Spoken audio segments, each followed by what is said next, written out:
audio tech check. Join in from around the world and let's talk tech. No script, no stress, just hit connect. Welcome to the social audio tech check.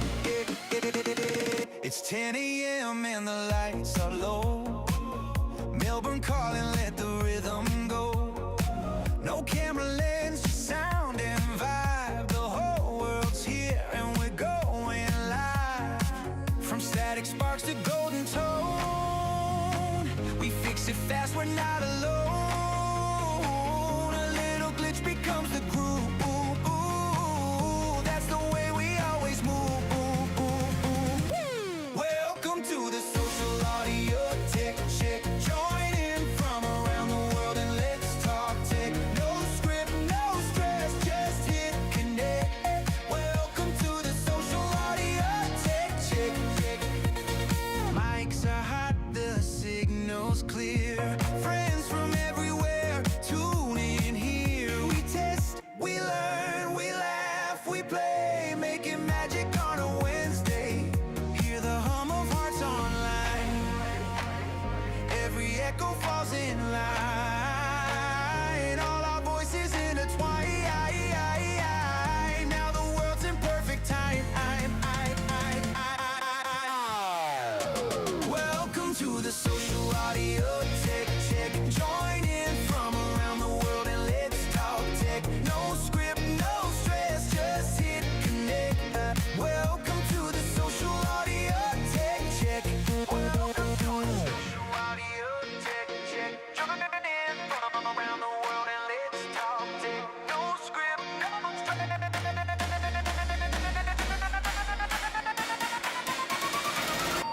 Welcome to the social audio tech check. Join in from around the world and let's talk tech. No script, no stress.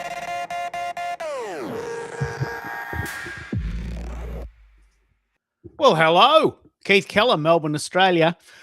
And we've got a very special show today, the AI Special Edition, what I'm loosely calling AI for Beginners. This is very, very, very important. I find that we talk a lot about AI, but a lot of us don't understand what other people are talking about. So I'm going to make it my point, my sort of mission to help people understand what AI is all about. We got a couple of themes with the AI going on today, and I've got a new challenge for myself, and that is that often when these shows load, it takes people a while to find them. So I'm just going to hello Karen, how you doing? Jump in if you want to speak. I'd love to know what AI you use, and I'll play another song in your honor, and I'll send you the link. I love having people come up on stage and talk to me about this, but I'll probably put you on the spot there. This is the look we're aiming for. I'll send you an information sheet in a minute, and just to see if you want to come up on stage. Good segue into playing another song. But we're actually going to do a lot of fun things on the day around AI. I've written that song, Social Audio Tech Check, with AI using a site called Suno. And we're all worried and wondering about all this AI, and I wrote a song about that. What is this new algorithm?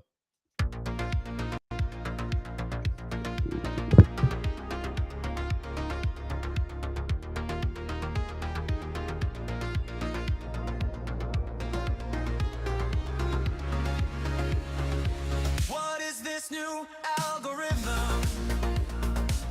It's reading between the lines. No more noise, just precision. Matching hearts and minds. What is this new algorithm? It's the rhythm of what we do. If you post with passion and purpose, it's gonna find you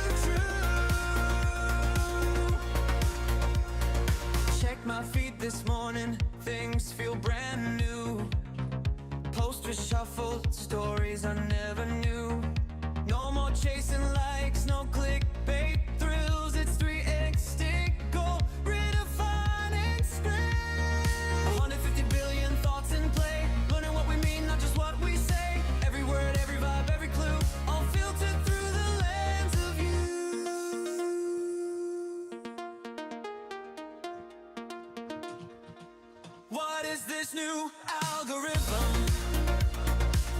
It's reading between the lines. No more noise, just precision. Matching hearts and minds. What is this new algorithm? It's the rhythm of what we do. If you boast with passion and purpose, it's gonna find you true. Scatter your thoughts and you'll fade away, but stay in your lane to avoid foul play. It craves clarity and names inside, meaningful content that shines so bright. They switch the system overnight.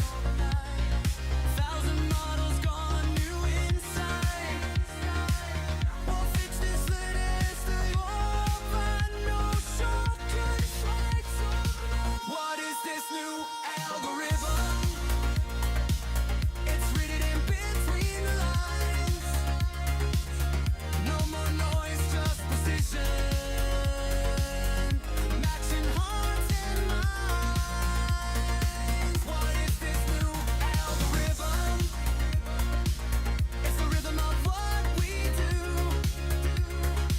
If you post with passion and purpose, it's gonna find you true. What is this new algorithm? It's reading between the lines. No more noise, just precision. Matching hearts and minds. What is this new algorithm? It's the rhythm of what we do. If you post with passion and purpose, it's gonna find you true. There we are. What is this new algorithm? Now, we're talking a lot about AI today, and we're talking about how we're using it. I use AI to write songs. Now, the word writing songs, that phrase doesn't really make any difference anymore, but I typed the idea into Perplexity, and they gave me the words. And then I typed the words into Suno, and they gave me the song. Now, is that cheating, or is that just 2026? I don't know. Amy has joined us, and she uses Claude and ChatGPT. Now, this is very, very fascinating to me. I don't use either. I'd love to know how you do that. I use Perplexity, and I cross-reference it with Copilot. And I've just taken it upon myself, for some reason, to be a bit of a warrior for AI, and I'm determined to use simple language for AI. Too many people try to explain this shit, and it just puts me to sleep. So I'm going to find a way to use simple analogies to describe AI. And I'd love to know how you do it, Amy. You use Claude and ChatGPT. Tell me how you do it. What do they do? How are they different? Are you able to hear We me? got you there, Amy. Yeah, we got Okay. you. You can add your picture if you want that funky little cartoon look, but we're happy with the AP if you want. Just use your initials. But look, I'm fascinated by this because the most important thing for me is that most people say to me, Keith, I sort of want to get my head around AI, but it's too bloody hard. It's just silly. It's like silly hard. And we can't get away from all these bloody acronyms. But tell me what you use and what do you use it for? Well, I mean, I use plain language, and I usually use it for helping with my LinkedIn profile, for my resume, to find things, and to come up with ideas. But I used chat for probably a year, and then I saw somebody somewhere mention Gemini, and so I tried it. I found that Gemini ended up being very forgetful. After we've been in a conversation, it would forget the things that we'd previously talked about. And so I'd have to constantly remind it that that was not, that was something that it kind of made up or assumed or Didn't have any conflating reference. well, it would like conflate different things or something that wouldn't even be me, or it would come up with stuff that wasn't me. The problem I had with chat, it was very how do you call it? Like very complimentary, and that's not always needed. So I don't want Thank to be you, Amy. told. Thank you for that. It is such a wonderful question. Let me just think about a wonderful answer for this wonderful person called Amy who's asked a wonderful question. That's what you're talking about, isn't it? They use this excessively flowery language, don't they?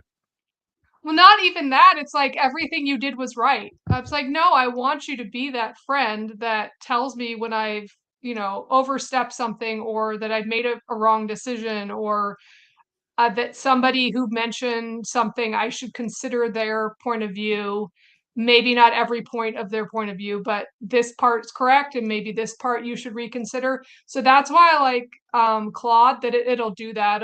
I'll say, well, this recruiter is giving me this advice, and then this recruiter is giving me this advice, and then I hear this, and so it'll be like, well, I think that this piece of advice you should take under consideration, but maybe these other pieces you should reconsider, or here's what you could do with that information, but use part of what they said and utilize that, but don't use it to a T or something like that. And then Claude is also not complimentary for the most part. So it is going to push back on things. And like if I've had all these conversations with it about what it is that I would like and not like to do as a job, or what industries I like and don't like, um, in a general terms, and it can Mm. extrapolate from that.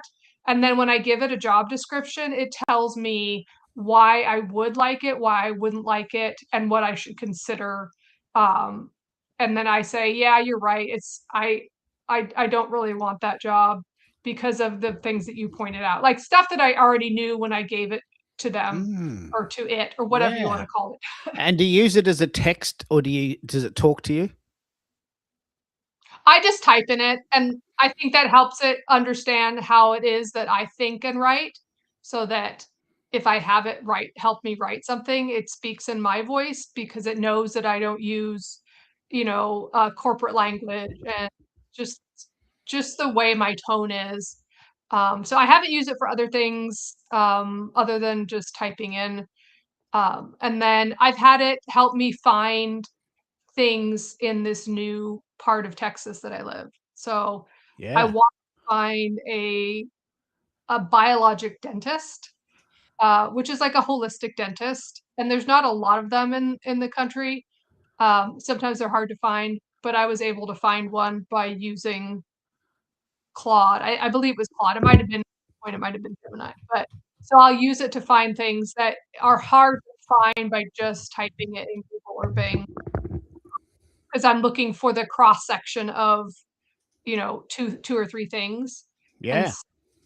kind of help with that, um, and come up with other ideas if I give it a starting point. Well, let's pick up So on that's this kind of for what you, I use because it. I really apologize. I know you did send me an information sheet about what job you're looking for. So while we got you, let's run the world and tell everyone what you're doing. What type of job do you want? Have you decided what you want now? And hey, Joshua, do you want to come in and chat? I'd love to hear how you use AI. Claude, Gemini, Grok, ChatGPT, Perplexity, Canva, Kling, and so many others. This is exactly what I'm talking about. We're so overwhelmed. So I'm going to stick to probably four today: Claude, ChatGPT, Gemini, and Perplexity. Possibly Copilot, if you want. Possibly Suno, if you want. But there's so many, like it just blows my head apart. And I know that we want to help, but some people just get so and detailed that it pisses me off. I can't sleep. I'm up at night trying to think about what all these words mean. I'm going to try and keep it really super simple. And I know it's hard. I know it's hard to do. I know it's hard. It's going to be my challenge. So look, let's have a bit of a chat about this. This is pretty interesting. Holgar is calling in from Darmstadt. Now, Holgar and me are probably the only people listening to this show that know where Darmstadt is. It's about an hour from Frankfurt, and that's where my descendants, the Kellers, are from. 1859. Johannes Keller left Darmstadt to move to Australia. You probably didn't know that, Holger. But tell us what you're doing. What do you use? Tell us what you use AI for, and which one do you love? Well, we got you there, Holger. He's calling in from Darmstadt, Germany. Now this is really cool. We got Germany, we got the US, we got Canada, we got Australia, and we've got room for 8 or 10 people. So we could cover the world today. But while we're waiting for Holger to get in, I think he's having a bit of trouble. Mate, Americo's calling in from Toronto. What do you use AI for, and which ones do you use? Hello, welcome. Thank you for having me. I definitely use AI for image rendering, and also use it for um, to help me articulate my thoughts, and help me with my syntax when I post and write on Substack. Um, I don't use let's say ChatGPT directly. I'll use Canva, and I think Canva runs Leonardo in the back. Mm. Copilot, I believe, runs ChatGPT in the background. 5.0, I think, is the latest. There was a sort of a synergy there. You may not know this. I actually found this out yesterday. Canva, which is an Australian company, has now Yes. listed itself as an artificial intelligence agency. That's how they describe themselves now. They're no longer a graphics company. They're an artificial intelligence agency. Now, that's because they bought Leonardo. Yeah. And how are they going to compete if they don't have AI? Because, these sort of old-fashioned graphics are a bit boring. So you're creating magical. In fact, if you want to send me some, I'll put them on the screen for you. I've got some in my catalog. I'll do that for you. But you're creating these magical. It's a very good example. You're creating these magical graphics for your show. Like That's right. you've got a use case for this graphic. You can't draw. You and we can't do graphics this good. I mean, it's that or nothing. So it's changed the way you do shows, isn't it? It has changed the way I do shows. I set up the digital graphics for the scenes. I create my overlays. I've even tested, animating overlays. I did that with Mike when Mike was my guest. I sat at the Johnny Carson desk, and my mouth was moving. I was making gestures, but it was an audio event. Yeah. But there's so much that we can test and we can play with, and I love AI for that, because it used to be costly, and it's now attainable. It's within reach, and it's acceptable by many people. Yeah. So You know, here's a very good example of how you would use AI in your show. This might be the header for one of your shows. That you're expecting maybe a co-host and maybe one guest. That's a little bit of a premise there. You yeah. can like the comment, you can share it. I've got a couple of these. I'll share them. So how do you create these, and how has it changed the way you do your shows, the way you create your content? So how has it changed? Um, in all honesty, I I'd say that everything that I do is experimental. I haven't really settled in on a format or a Mm. genre or a style, because I want to help people create ideas of their own. And I'm always being asked now more frequently than in the past. But as this picks up and gains traction, the conversation I'm having are, do you have samples, examples of what Yeah, of course. I can see? So it's important for me to put out different variations of work. Now, I suffer a little bit because I don't get the SEO and the AEO impacts, because my relevance keeps changing, because I keep uploading content and repurposed articles that are keyword rich in the people that I'm working with or hosting or guesting. So, but I'm okay with that. I understand why I'm a little weak on the visibility side, but I explain that to people because it's one thing to say, hey, I can help you gain visibility. I can help build a stage. There is a viable solution around live content, and I don't want anyone to think like, well, you're you're tooting this horn, but when I look at your channels, I don't see the results. Yeah, And there's let me pick up on what you've just said. That this is a very, very, very important segue, which a lot of people may not know, and that is that link. You're talking specifically about LinkedIn here, but it is a generalized idea that you are a guy who hosts others, right? So you don't really talk much about yourself. that's You right. are constantly talking about the guests that you have. Now, those guests have a wide range of topics that they talk about that they're passionate about that might not actually relate to the skills you have. So Google's thinking, well, I really don't know where to put you. I mean, you're a host and you're bloody good at that, but you're always talking about other people, right? I don't know where to put you. It actually, for SEO, it makes it very difficult.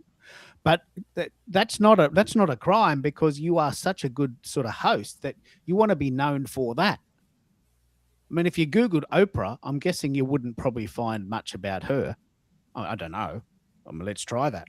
But she's having all these great hosts, all these guests, right? She is an entity unto herself. But a lot of people get their kudos. This is actually a very good segue because yesterday we did a cool show. I'm not going to talk much about that because it was a bit of an interesting one. But we talked about the idea of should you host a show? And I want to segue into this because it's very relevant. Should you host a show and be the host of a show featuring other people? Or should you do your own show and be known for what you do? It's a bloody great question. And I'm stuck on it too. I would love to know what you think. Would you rather be known as a host talking to other people, or do you have a skill set you want to be known for? And how do you do both? It's bloody hard, isn't it? it is hard. And it's not for everyone because I've caught myself trying to be more things than I have capacity for. So it's a little bit of balance and a little bit of give and take. Mm. Because if you try to stretch yourself out too much, then you water down your value. If you try to niche yourself too much, then you kind of pigeonhole who you can help. So for me, particularly, and I know there's a lot of gurus and top voices and subject matter experts who would say, hey, you got to pick your niche and stick to it. But for me, I- I'm working with a moving and variable target because people will reach out to me. And I've mentioned this in previous conversations where I've jumped on here. I'm having a wonderful time meeting new people in new industries who have questions about how they can improve their live experience for their audience for a variety of reasons. Some are trying to teach their art and their skill and they want help and support. How can I do this effectively? How can I do this without, spending thousands of dollars? While others are, how can I monetize my events? So the fact that there's so much diversity in the questions that are coming my way, I just love being in that space because it helps me push the envelope, and that's where I love spending my time. I love pushing the envelope. How far can we stretch this? How can we test this to help others identify what works and what doesn't? You and I love testing things, and I find myself doing a lot of that in school. Talking about testing, and I'm going to share this brand new graphic that you just sent to me. I think today, I'm open to suggestions, but I think today I'd like to focus on Claude, ChatGPT, Copilot, and Gemini. Right. Which ones do you use, and which ones have you been hearing about? Because I can't. I got to be honest, I can't keep up. I've got my brain just wants to dumb down things and says, "Look, enough." I know there's 20 choices. I can't deal with 20 choices.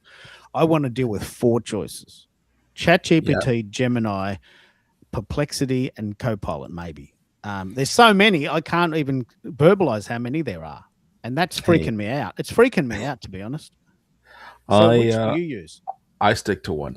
I know that everyone is talking about Claude, and Claude seems to be popping up everywhere we look, and people are writing about it, talking about it, using it, and praising it. I'm a Microsoft guy, so I my license covers the entire suite. So I stick to Copilot. I got my AI agent in Copilot, and it now understands my brand voice. It gives me recommendations as if it were an employee. It works for me as a virtual assistant. So there's no point in mixing it up. Keeping it simple. It's my philosophy. I love this. I love this because I'm a Microsoft guy too, and that in itself is a whole division of labor. But you know, Chat GPT is its own thing, but they did have at one stage a sort of a synergy with Microsoft for a very short time. But Microsoft has Copilot, they have Microsoft Designer, they have Bing Images. Right now, I could live there. I could live Yep. there and be very happy. I can make my images with Bing. I can do my research with Copilot, and then suddenly I've got one place, one little hub. Now, maybe I'm missing out on the diversity, but I got to start. We got to start somewhere. Come on, I'm freaking out. Like I got to be honest, I'm just freaking out with all these things, and so I've decided to be the voice of reason and dumb it all down for people. Now, tell us what you did here. This is genius. Carmela's a friend of ours from, I think, is it Brazil? Brazil. Yeah. Yeah. So she's in Miami now, but she's originally from Brazil. I was a guest. I was her first boomerang guest. She brought me back for another appearance. She wanted to help spotlight customer experience and virtual events, and how um, I I kind of bring the two worlds together. And it was a wonderful conversation. And I'm trying to repurpose the assets. And last week, I used a cartoon. I went into Canva and I entered a prompt uh, to create a cartoon rendering of um, the show. So I tried it again today, and I had a few different variations. One, I got to tell you, it's quite comical. I look like, or I don't look like it, but it reminds me of the current Steven Seagal, because they went really dark on the beard and the hair, and it was quite comical. I had a good chuckle. But the whole cartoon kind of lightens things up, and I'm just having fun playing with it, just to show people, hey, have fun with it. It doesn't have to be perfect. You're gonna enter a prompt. You might find something that resonates, and you stick to it. Otherwise, you just keep tweaking your prompt and until you find something that you can accept and live with and publish. Yeah. Yeah. It's really fascinating. What do you think, Amy? Do you make graphics? Do you do some creative stuff, or do you mainly just do research? I tried to do a couple headshots, and I don't have a lot of pictures of myself, so it had trouble making me. Um, and I didn't think any of them looked like me. And then I also tried to do like a shot of me sitting at a desk, with adding different elements in, and I guess I ran out of credits or something. And I don't remember which AI I was using at the time, but I was like, well, I don't drink coffee, I drink tea, so I don't want a cup of coffee, I want a cup of tea. And it still didn't get it, or it just misinterpreted some of the things that I was asking for. And then I gave up because I wasn't going to pay. I Yeah, do of pay course. Yeah, for yeah. Claude now. I pay because I use it, and I have to, run out on day one. Um, so, so I do pay for that. And also, like, when you guys were talking about like using different ones, like I had to migrate as much as I could from Chat and Gemini over to Claude, but it only does like a synopsis of the conversations that you've had, and it doesn't have any of the real details. So I had to Ah, rebuild our relationship.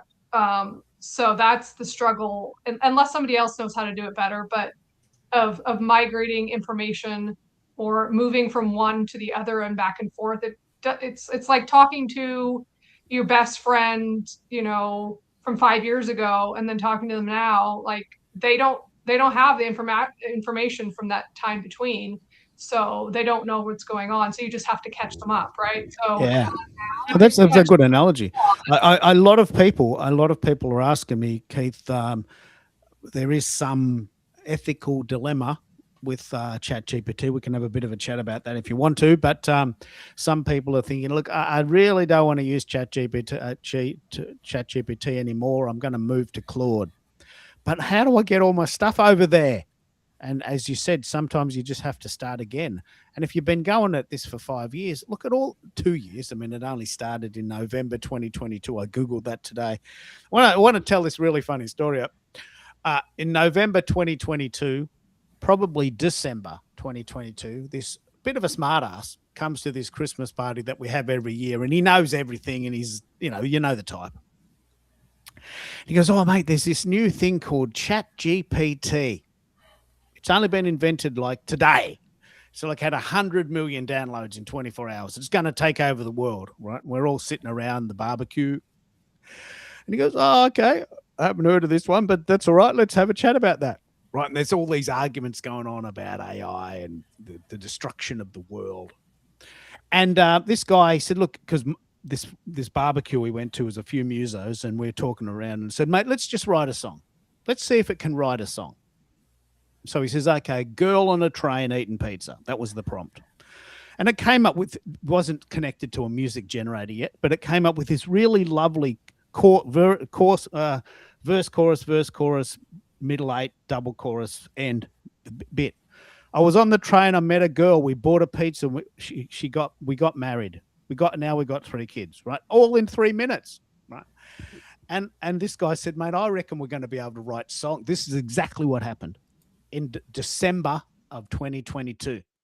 I'm sitting there with my mate, who's a muso, lives 10 minutes from my house. We're going to be able to write songs with AI in less than 12 months. And this mate of mine saying, this is just bullshit. Like, this is just so much bullshit. I can't stand it. I just can't stand it. Don't go away, please. I can't stand this conversation, because he's an organic dude. And guess what? I went round his house in December this year, 2025, and he's saying, mate, how do you use this thing called Suno? I've heard it's pretty good. You want to teach me?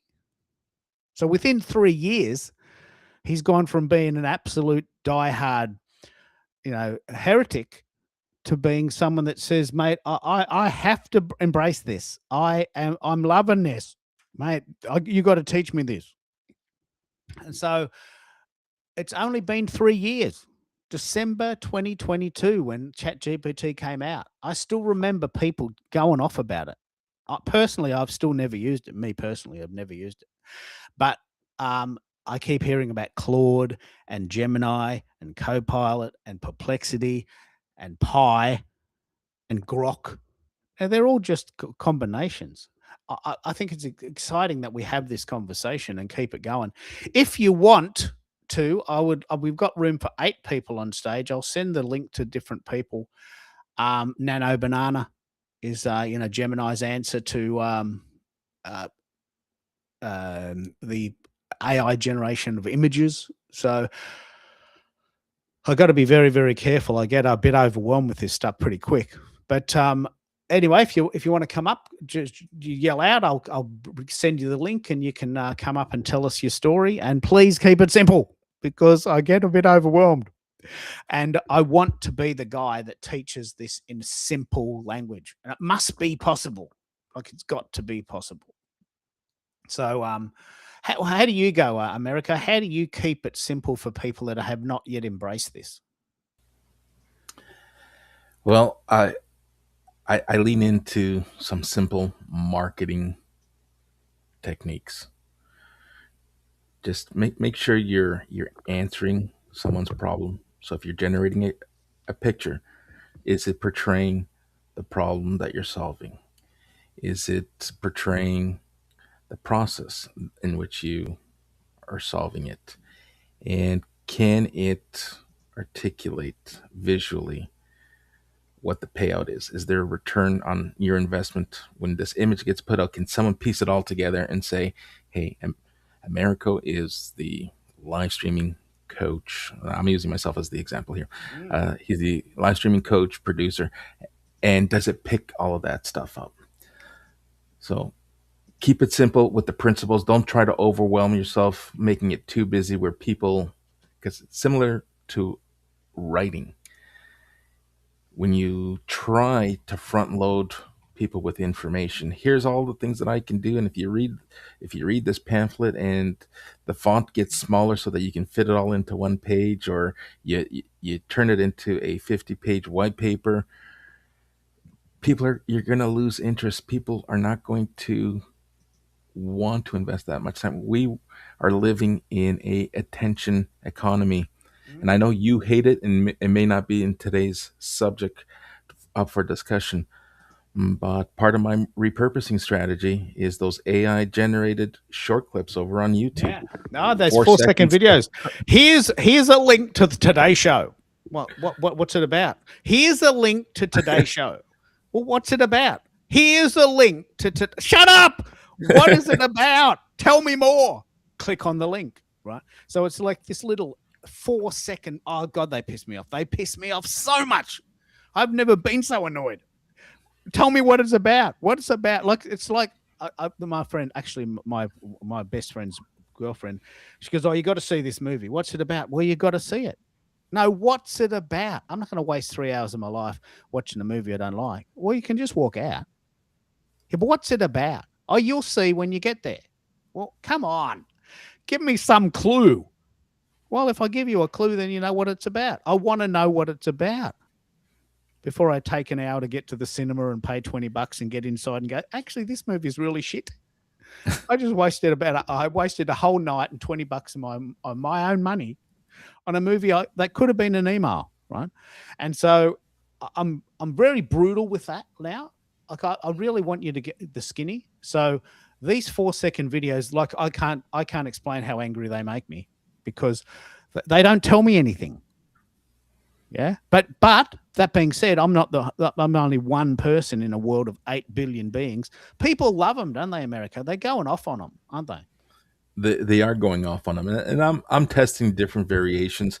I'm testing templated AI generated videos and inserting my audio.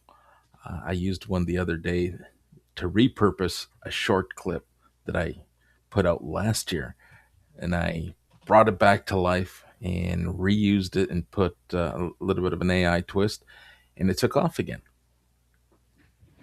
So I love it. In fact, we'll come back to this in a minute. I've actually started yesterday. Zero, like that. You can't get any less than zero. 0 people turned up to my show yesterday. I spoke for 58 minutes by myself to myself. And I thought, well, I can't keep doing this. So in June, I'm very excited about this. In June, I've got a brand new show starting. It's not brand new in the sense that I did it last year. So it's repurposed 3030 revisited. I've got a brand new logo. I've got a brand new theme song. And the basic idea is what you just said. You know, you've got all these really great pieces of content that are floating around. Why not give them another life? Why don't you bring them out again? And that's going to be for every Wednesday in June, Tuesdays in the US. And if you want to know more, there's the link. Where is Keith today? You can sign up today and you'll get an email the day before. So there's no excuses. You'll get an email the day before and even an hour before to give you the link so you can remember to come. And we're going to talk all about repurposing, whether it's 4-second videos or blog posts. I've got a lot to say about this. Hello, Bez. How are you, mate? What are you doing? All right. Got you there? All right, man. Yeah, I'm here. Can you hear me? Yeah, we can. Can you hear me? I got it. Oh, right. Can you hear us? Yeah, I can hear you. There's two things going on today, and I can only send you this as a screenshot because I don't think I can show it on the screen. But Okay. what's happening with Restream today? I think this only happened this week. is they now show you on your when you're running a show, they show you the landscape version and the portrait version. Have you seen this happening, Americo? Have you started to see that in your Restream studio?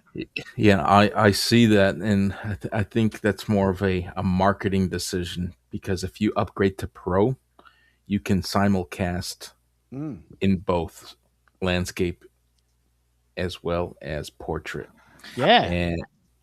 and they're just giving you the visual. They want you to see what it looks like, and hopefully entice you to upgrade to their What the I'll premium. do is I'll take a screenshot and redo it. But why this is important, and I want to have this slight segue. I'm making up for lost ground because no one came yesterday, and I've got so much to say about that. So I just noticed this today, and I'm fascinated to know, when you watch your shows, do you watch them on landscape, on the TV, on the laptop, or do you watch them in portrait? And that will inform the way they look, because they look different. They look totally different, and it's very difficult to get them both to look good. But I'm very interested in this, so I'll do a bit of a sort of a reconnaissance here. But Bez, do you prefer to watch your content in landscape mode or portrait mode? What do you think, Bez? It depends. Yeah, it depends where, if I'm sitting, at my desk, or if I'm mobile. If I'm mobile, then I prefer vertical. Yeah, so you okay, because what you're saying there is that you sometimes watch content on your phone. Now, I know that sounds obvious. It makes me sound like about 165, but I never, ever, ever use my phone, ever. And I can tell you that, and I'm not Okay. embarrassed. I just don't use my phone. And but obviously, I'm not everyone. And a lot of Mhm. people are saying now that, mate, I love being on the go. I'm on the train. I'm at work. I'm stealing a few moments here, but in my lunch break, going downstairs, having a fag, a smoke, and just sort of checking my feed. I can tell you I never do this. But if that is what people are doing, then we have to accommodate them. And that's why Restream is being so clever here. They're saying, okay, here's the landscape look. I'm going to show you these in a minute. Here's the landscape look. Bloody brilliant. They look great. But guess what? They don't look so good if you're on the phone. So we're going to adjust for you. And is this what you're finding, Americo? I've got to get my head around this, because we live in a very multi-dimensional world, don't we? Here's my thought on the whole thing, or to add to the thought. When we look at what transpired, there's also a component that has Restream trying to keep up with its competitor. StreamYard did this about a month ago, so they're now bringing it out. But when it comes to the end user, I look at it from my perspective, and yes, there's millions or billions of people, and some would say that mobile users and organizations should create content mobile first as their strategy. But as a mobile user myself, I still have a tendency of tilting my phone to watch it in landscape, right? Because you can set your phone to landscape, and all you got to do is tilt it. That is still my go-to, and the behavior that I will exhibit 99 times out of 100. And that one time where I'm not tilting my phone, it's because I'm just listening, so it doesn't matter.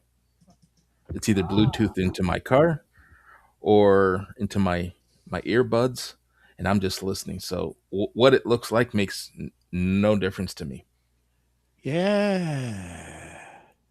This is in itself a very important discussion. A lot of people say they listen to YouTube videos. I'm saying that for as ridiculous as it sounds. They listen to YouTube videos. They don't watch them. It's really irrelevant what you look like, which is why I don't mind not going on camera, because this is like an online radio show. I'm saving these photos as I go, portrait and landscape. Amy, what do you do? Do you watch content in landscape mode or in portrait mode, or do you do a bit of both because you're often out and about? My phone is older, and so sometimes I do have to turn it just to be able to access some of the controls on it, because it bleeds into the status bar on my phone. But some things you can't turn, like you can't turn your phone sideways and do certain things. But it fills out more space, I believe, when you turn it landscape on your phone, so you're able to see more.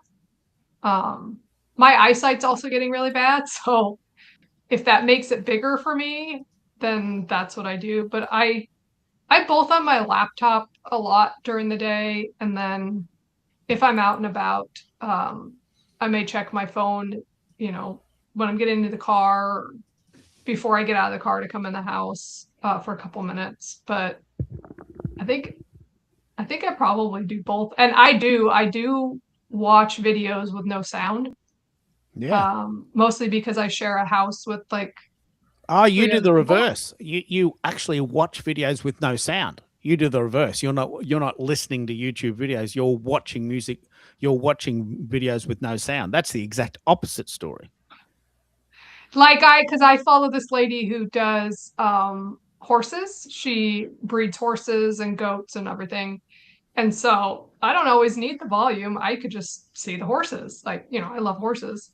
So I just like seeing them romping around. I don't need to hear what they're saying. And sometimes videos will or won't have the closed captioning so that Yeah. I can read what the text is. But I just to be careful about, noise at night or whatever, or if other people are working at home, I just try to keep the noise down.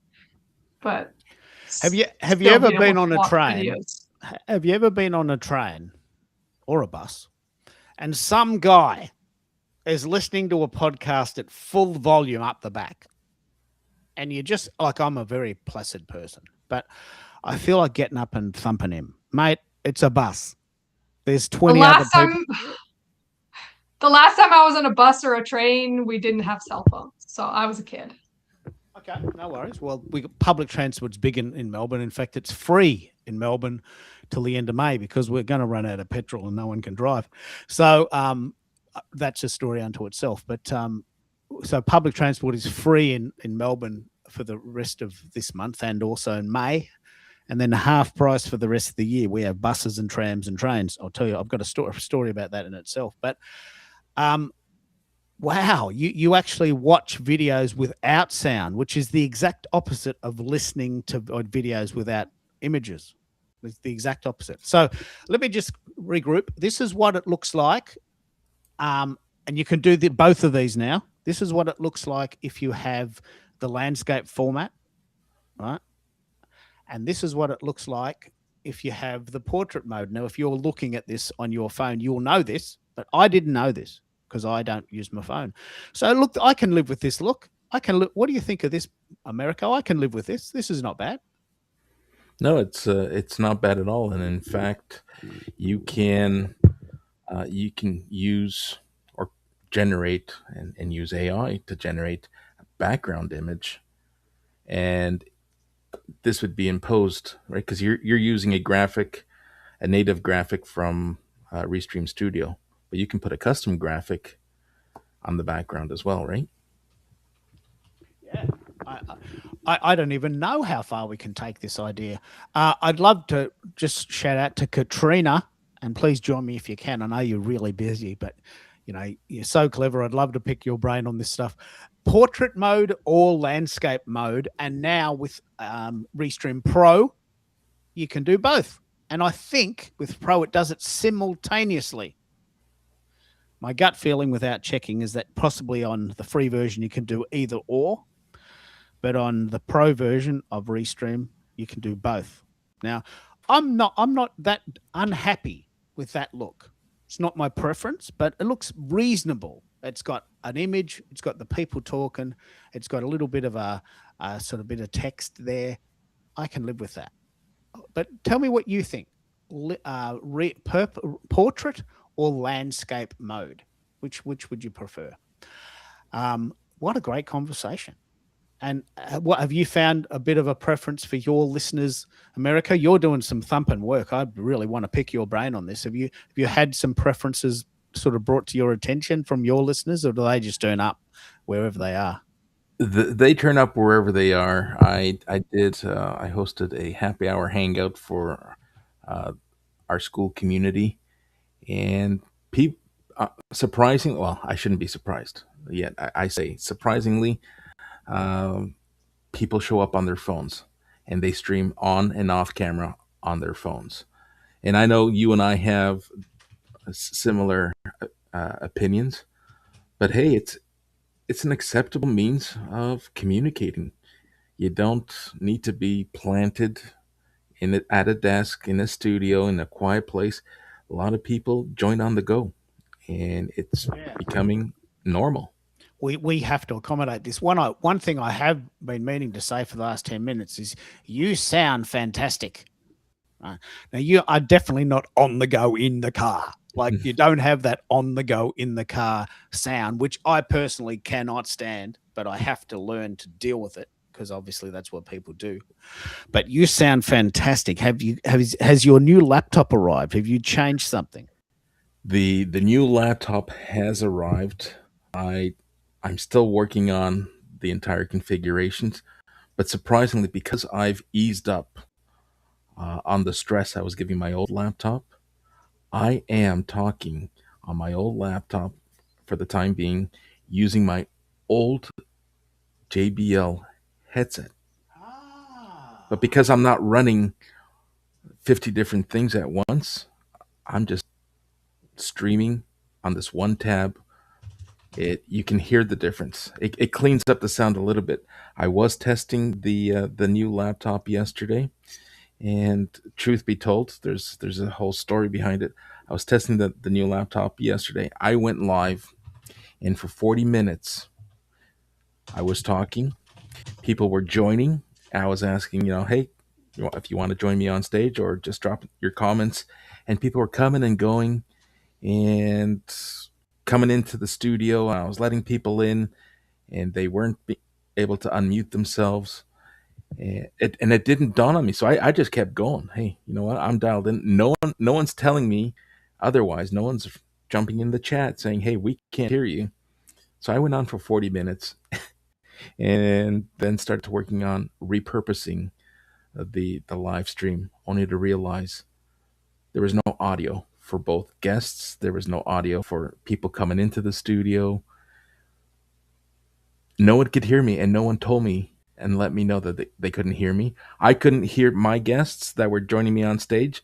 So I was trying to troubleshoot audio, and they were jumping in and out, but they couldn't hear that I was making an attempt to help troubleshoot. It's funny because you went on. This is really funny. It's a good segue because a lot of it's surprising, isn't it? People just don't tell you. They're quite happy to let you blunder along, and they just don't feel it like a compassionate act to say, "Mate, I just want to let you know we can't hear you. Just can't hear you." So yesterday you did a gig, and the woman that ran it, Jackie, was so horrified about the error she made in the graphics. She went on for about 10 minutes. I'm so embarrassed. Why didn't anyone tell me I got the names wrong? Right. And I thought, look, get over it. It's not important. You can fix that in the mix. Just do it later. But she was so embarrassed that she didn't pick it up. And what she was amazed by, and this is what the rant was about, she goes, why didn't you tell me? Why didn't anyone tell me? I'm so embarrassed. What did you think of that? You were probably thinking, look, shit happens. We're here now. Just get on with it. And well, anyone who knows me by now, they know it's water off a duck's back for me. The sun's going to come up. It's going to rise tomorrow, and you start fresh. Things are going to happen. We need to stop getting inside our own heads and worrying about making sure that everything is perfect. We're human, and we're also craving this type of behavior. We want to see the vulnerable outtakes. We want to see the mistakes because there are still those who, despite leaning in and accepting AI, they still want to see and experience that human touch, that human impact where, hey, mistakes happen and we made a mistake and you move on. We Yeah, learn from it.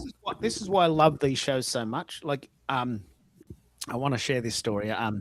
Yesterday, I had a very massive sort of epiphany yesterday.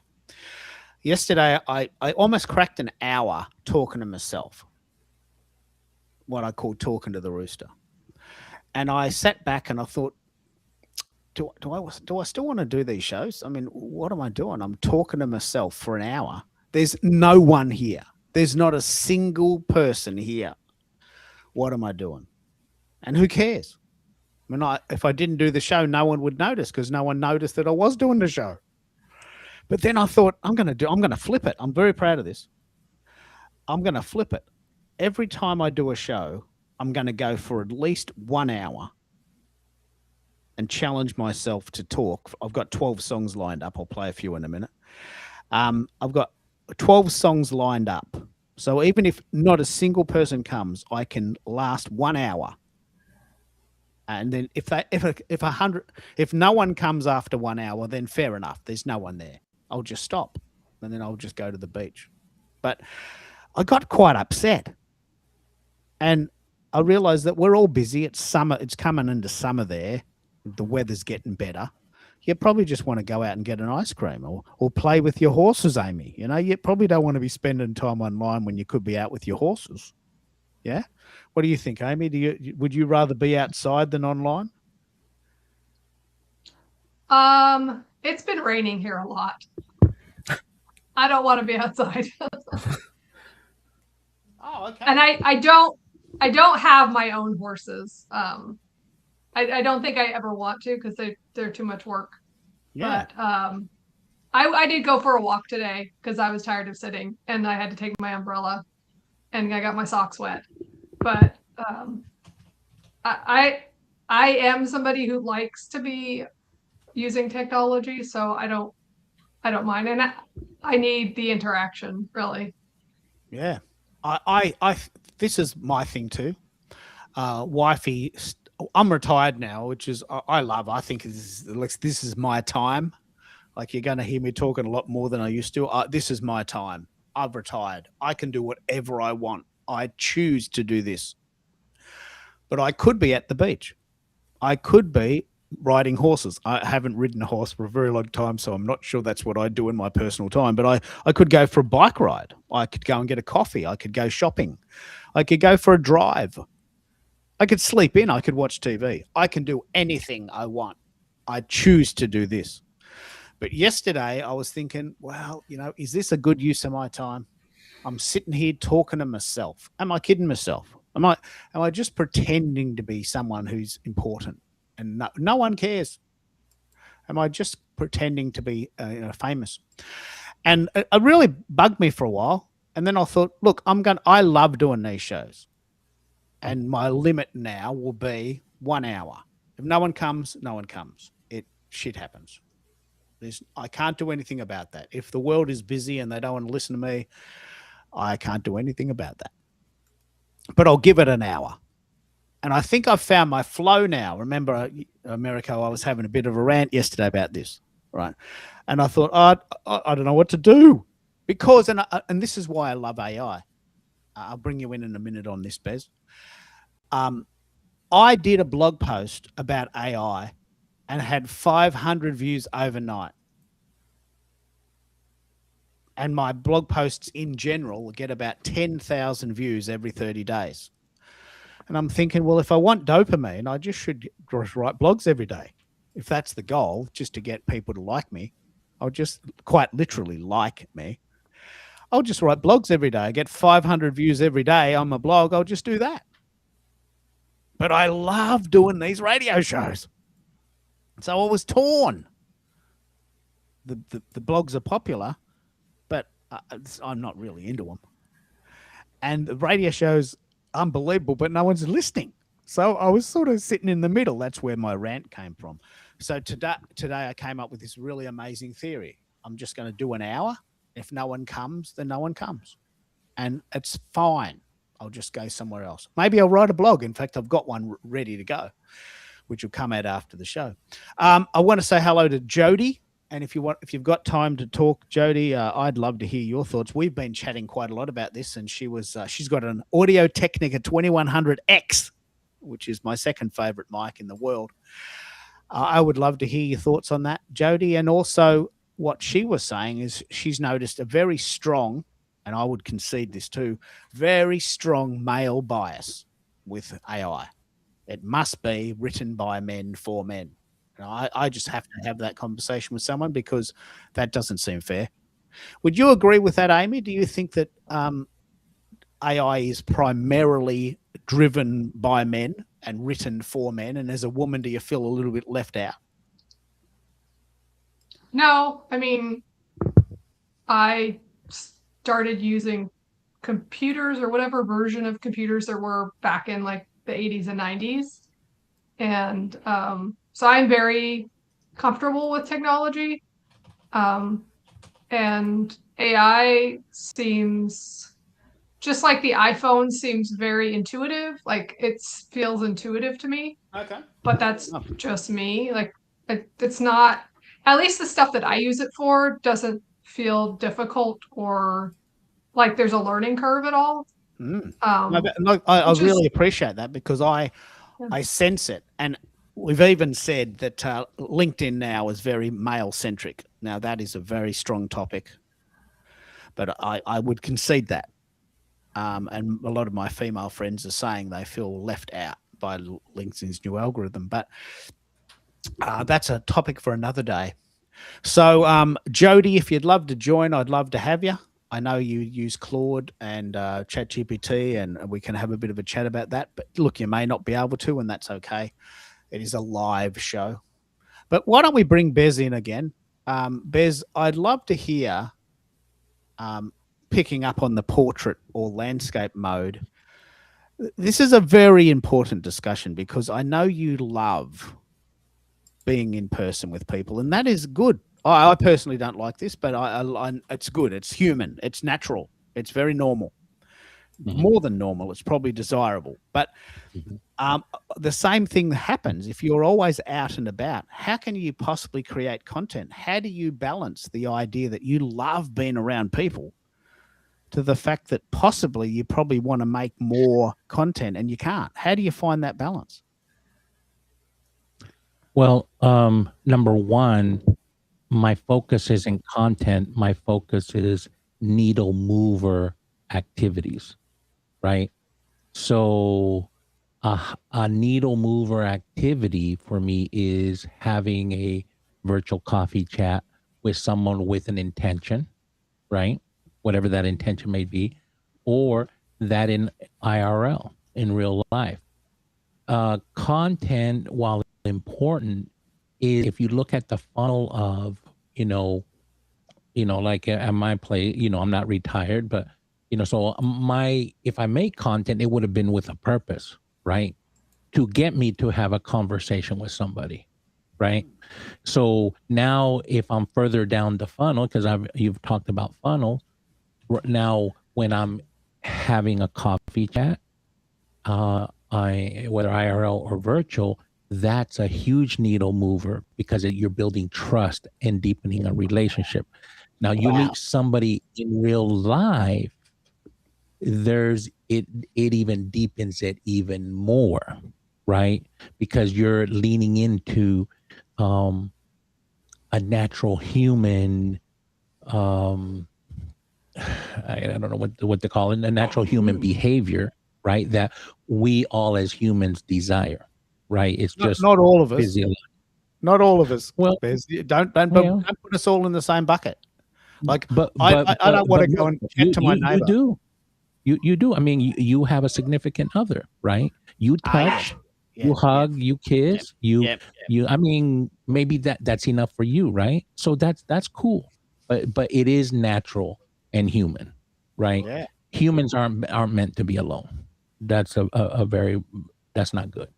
Yeah, that is a good story. But don't say that everyone who's an introvert is weak, because that's their preference. No, I'm not saying that. I'm saying that it's a natural human behavior. Now, there's extroverts obviously need more, introverts maybe not as much, and everybody in between, everyone's different, right? But it is a natural human behavior. I'm saying natural Yeah. human behavior. I would agree with you. What I love about what you're saying here, I've never thought of it this way. I've got to be honest, I've never thought of it this way. I create content because I love creating content. Content creating makes me happy. Right. I've had people reach out to me and say, mate, I love this content. You want to meet for a coffee? My answer is no. I didn't create this content so I can meet you in person. You're an hour away. If you come to me, I'll meet you at the shops, but I'm not going into the city. And I tell you, this is the truth. I create content because I love creating content. I don't have any end game other than the joy that I get from creating content. So to hear someone say that they create content because it's part of a funnel, it's completely foreign to me. Content creation is the end result. We create a piece of content, it's good. If people like it, that's fantastic. But there doesn't have to be an ROI on that. So now this actually explains a lot as to why your content creation strategy is totally different to mine.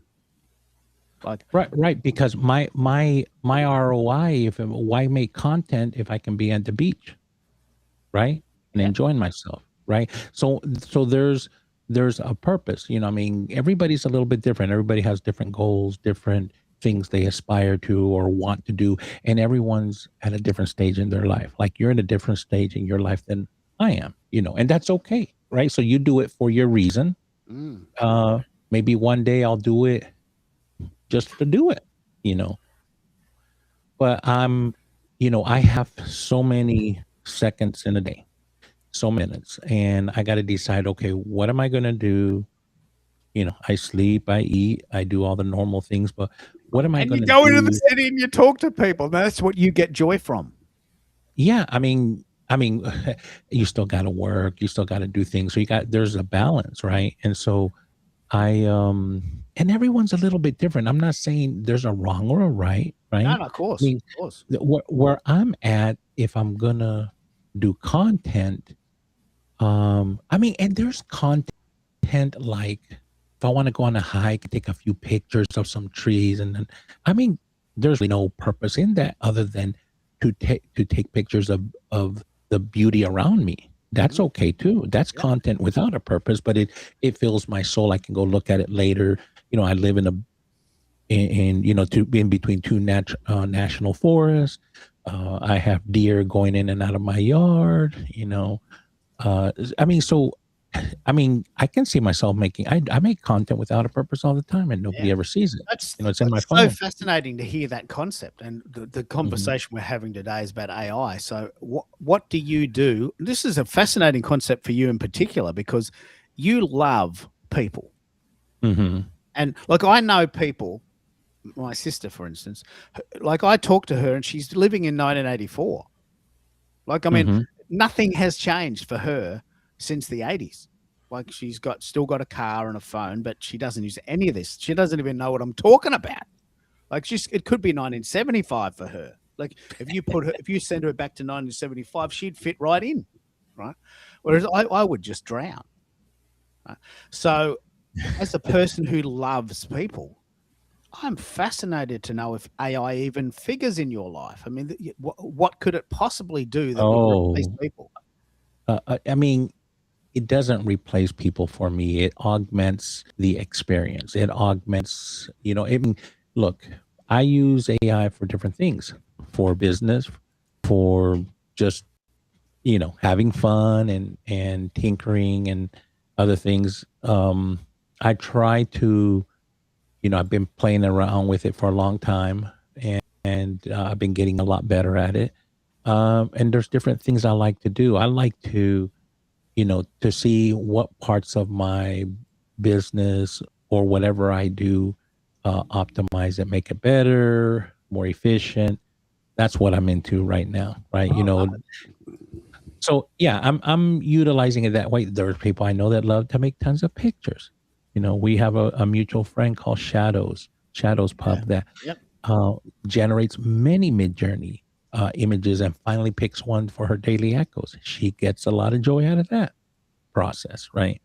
So everybody, I mean, you use it for certain things. You make songs, right? Yeah. You make images, so you have you know, you get a lot of joy out of that, and you use it for different things. So I think here's what I know: like, we're all on a different journey with AI, and and and there is no wrong. I mean, I know a lot of people, you know, in their 40s, 50s, and 60s that they haven't even started.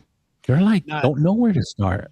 That's know? actually that's the exact reason why I'm doing this show. Like, I've decided, I've just decided that I want to be that guy that can get AI to and talk to a 50-year-old.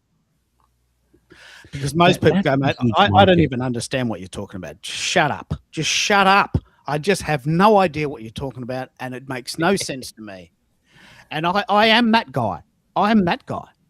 And I want to come out of the other side and say, look, I've got it. I worked it out. And here's a simple analogy from the real world that will help you understand this. Because I am overwhelmed by just the sheer amount of bullshit that people talk when they talk about AI.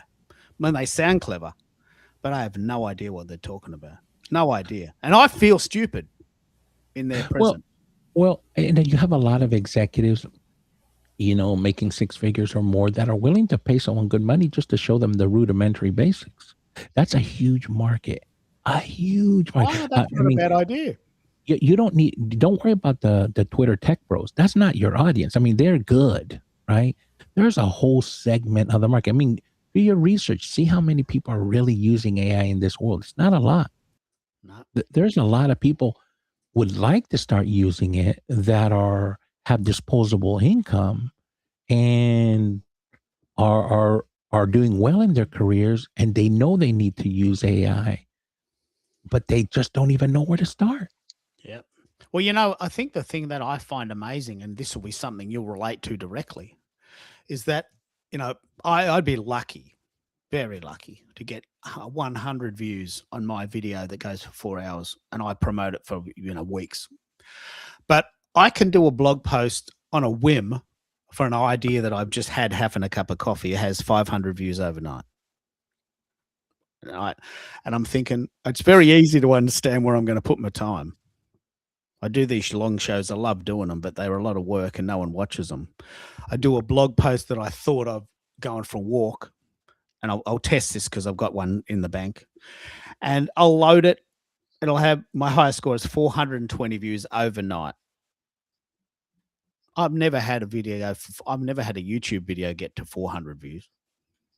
So you're right.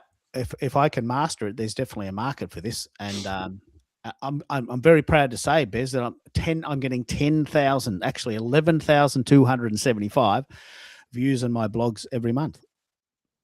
Me, just this guy in the back of his house, 11,000 people reading my blog.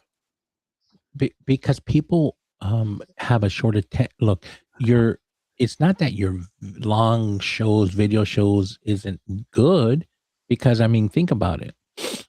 It's like if you went to dinner with a friend and, you know, you talked for hours, ate dinner, and 2 hours later you finished your dinner. You had a great conversation. But in today's day and age, people don't have the tolerance for that. Everything's short form this, short form that. So that's what we're talking about. You know, it's just really hard to keep people's attention. Zakia calls it the microwave generation. You know, that just imagine, can you imagine? Like, imagine going back to 1975 and saying, well, what's for dinner? Well, I got to cook it. What do you mean I got to cook it? I'm hungry now. Yeah, well, just wait. Just sit down, go and watch some TV, go and play. Just ride your bike or something, because I've got to make this dinner and it's going to take me 2 hours. 2 hours? I'm hungry now. The microwave generation. Well, what's for dinner? Oh, it's in the freezer. Just pick it out. It's take you 3 minutes to reheat it. That's the world we live in. I'm hungry now. I want it now. And it can't be good, but it's the facts, isn't it? Yeah. Yeah, it's just it is what where we're at today, and it's the people into that quick dopamine hit, and why do you think TikTok and all these platforms that have shorts, and I mean, everybody realizes that people want their fix, and they're going to give them their fix. And I think long form, they may watch the beginning of it, but think about your own behavior. If Bez decided to go have a chat for 4 hours with somebody, would you put it on for 4 hours? Probably not. You got better things to do, right? You might like me, but it's like, damn, what am I getting out of 4 hours hanging out with Bez and if I Yeah. live? You know, Right? you don't record you don't record hanging out at your mate's house for 4 hours, do you? No, You don't record. Oh, look, what are you doing? We're just chatting. My wife says this, mate. It's 3 o'clock in the morning. I've fallen asleep on the couch while you're talking to your friends because we go out for tea, Mm-hmm. for dinner, and it's like 11 o'clock. And she goes, "Look, we'll just pop in for a quick cup of tea, right?" And then 2 o'clock, she goes, "Can we go home now, please?" What are you been talking about for 3 hours? Come on, Keith. What are you doing? Well, he's a muso, and he didn't get up till 11, so he's not tired. He's already on his second bottle of bourbon. He's really rocking. Mm. He's a pretty interesting guy. Yeah, but I'm tired. So you don't record those conversations. They're just glorious at the moment, and then they go away, right? Right. Yeah. But I am So interested in what yeah. you go, Bess. No. So it's just all about behaviors. Think about your own behavior, and as much as you do put a lot of work into your stuff, is that flip it, right, and say, well, would I watch my stuff again on a replay? No, because you know what's the joy of it? I mean, you had a live conversation. That's live for you, and that's a lot. You got a lot out of it, and many of us will. I mean, I love popping in here when I can, and but you won't see me as much as I like. All of you, you won't see me. Listening to 4 hours of the replay. I can't. I don't No, I have don't the time. expect you to. No, I Yeah, don't yeah. expect you to. So what I've decided, and I want to share this very, very cool story about this. This is my inspiration for this story. My wife's mother, my mother-in-law, every Thursday at 11 o'clock goes to this cafe because she's retired. She's 86. And all of her friends are 86 or in their 80s. And she goes, "Look, I'm going to go to this cafe every week at 11 o'clock on a Thursday. I'm just going to stay for 1 hour. I'll have a cup of tea, and if no one comes, I'll go home. If you feel like having a chat, come. If you don't, I won't be offended. I'm going to go anyway." And she's made that her little mission in her community. So proud of her. That every Thursday at 11 a.m., unless there's something else on, she goes to this cafe and she sits there and she has a cup of tea and she just says, "I'm here. If you need to chat, I'm here." And sometimes no one comes. She has one cup of tea and goes home. But other times people go, "You know what? I know this. Thursday, 10 o'clock. I really enjoy this. I really look forward to this."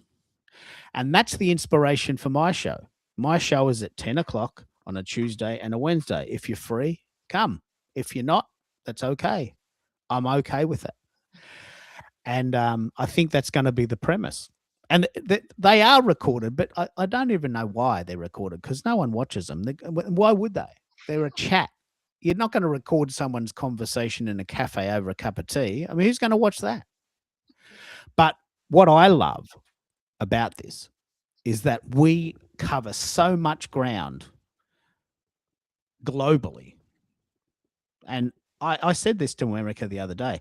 I mean, someone actually asked me to go into the city. I said, no. Why would I go into the city to meet one person one time? It takes me an hour to get in there. Right? Then I speak for 1 hour and then I come home. That's my whole morning gone. In my opinion, that's a waste of time. Other people might say, "Mate, you're meeting a real person. How can you deny that?" Yeah, but it's one person. I can have a chat online and speak to 10 people. It's just more efficient for me, right? but I'm not a touchy feeler hugger type. You know, I'm not into that. So I don't see that doesn't juice me up. In fact, it annoys. So if you saw me, you wouldn't give me a bro hug. Well, now that I know you, I would, but I wouldn't travel Oh, for an hour with you. Yeah. okay. So, it's just difference. So Right. the show, which is I don't even, as I said, I don't even know why it's recorded. It is recorded so that people can, I guess, see it. But what I love is that here we have, and I've got to be. Mike's already gone now, but he said, "Mate, I'm out because you're not watching the comments." Well, there's one of me. There's 4 people online, and there's one of me, and I missed a comment, and that pisses Mike off, so he left. Well, I can't help that. There's only one of me. I really need a producer, right? But I can't help that. But I try my best to give everyone a turn. Hello, Veronica. Veronica's list on Substack. It's extremely difficult. Bez, are you doing live streams? You ever had a go at this? Have you had a go at this? Yeah, I have, but I haven't done lately. I mean, I'm sort of, focused on a couple things right now, but that's on my radar. But I was going to tell you something really quick here. I think it's, there's a lot of value in the 4 hours. It's just that it's 4 hours, but there's AI out there, or you can actually make something with the AI you use and make your own app. But there's AI out there that will go through your. This is really it's an audio show, but it's over a video platform, right?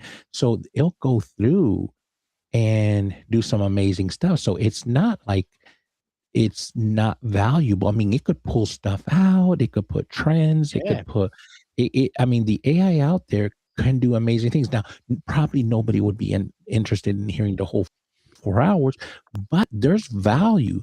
Americo, Amy, everybody here has valuable nuggets. Imagine if you ran it through some type of AI enhanced audio or video platform. Yeah, That's what I want there's to. good That's what I stuff want to in talk about.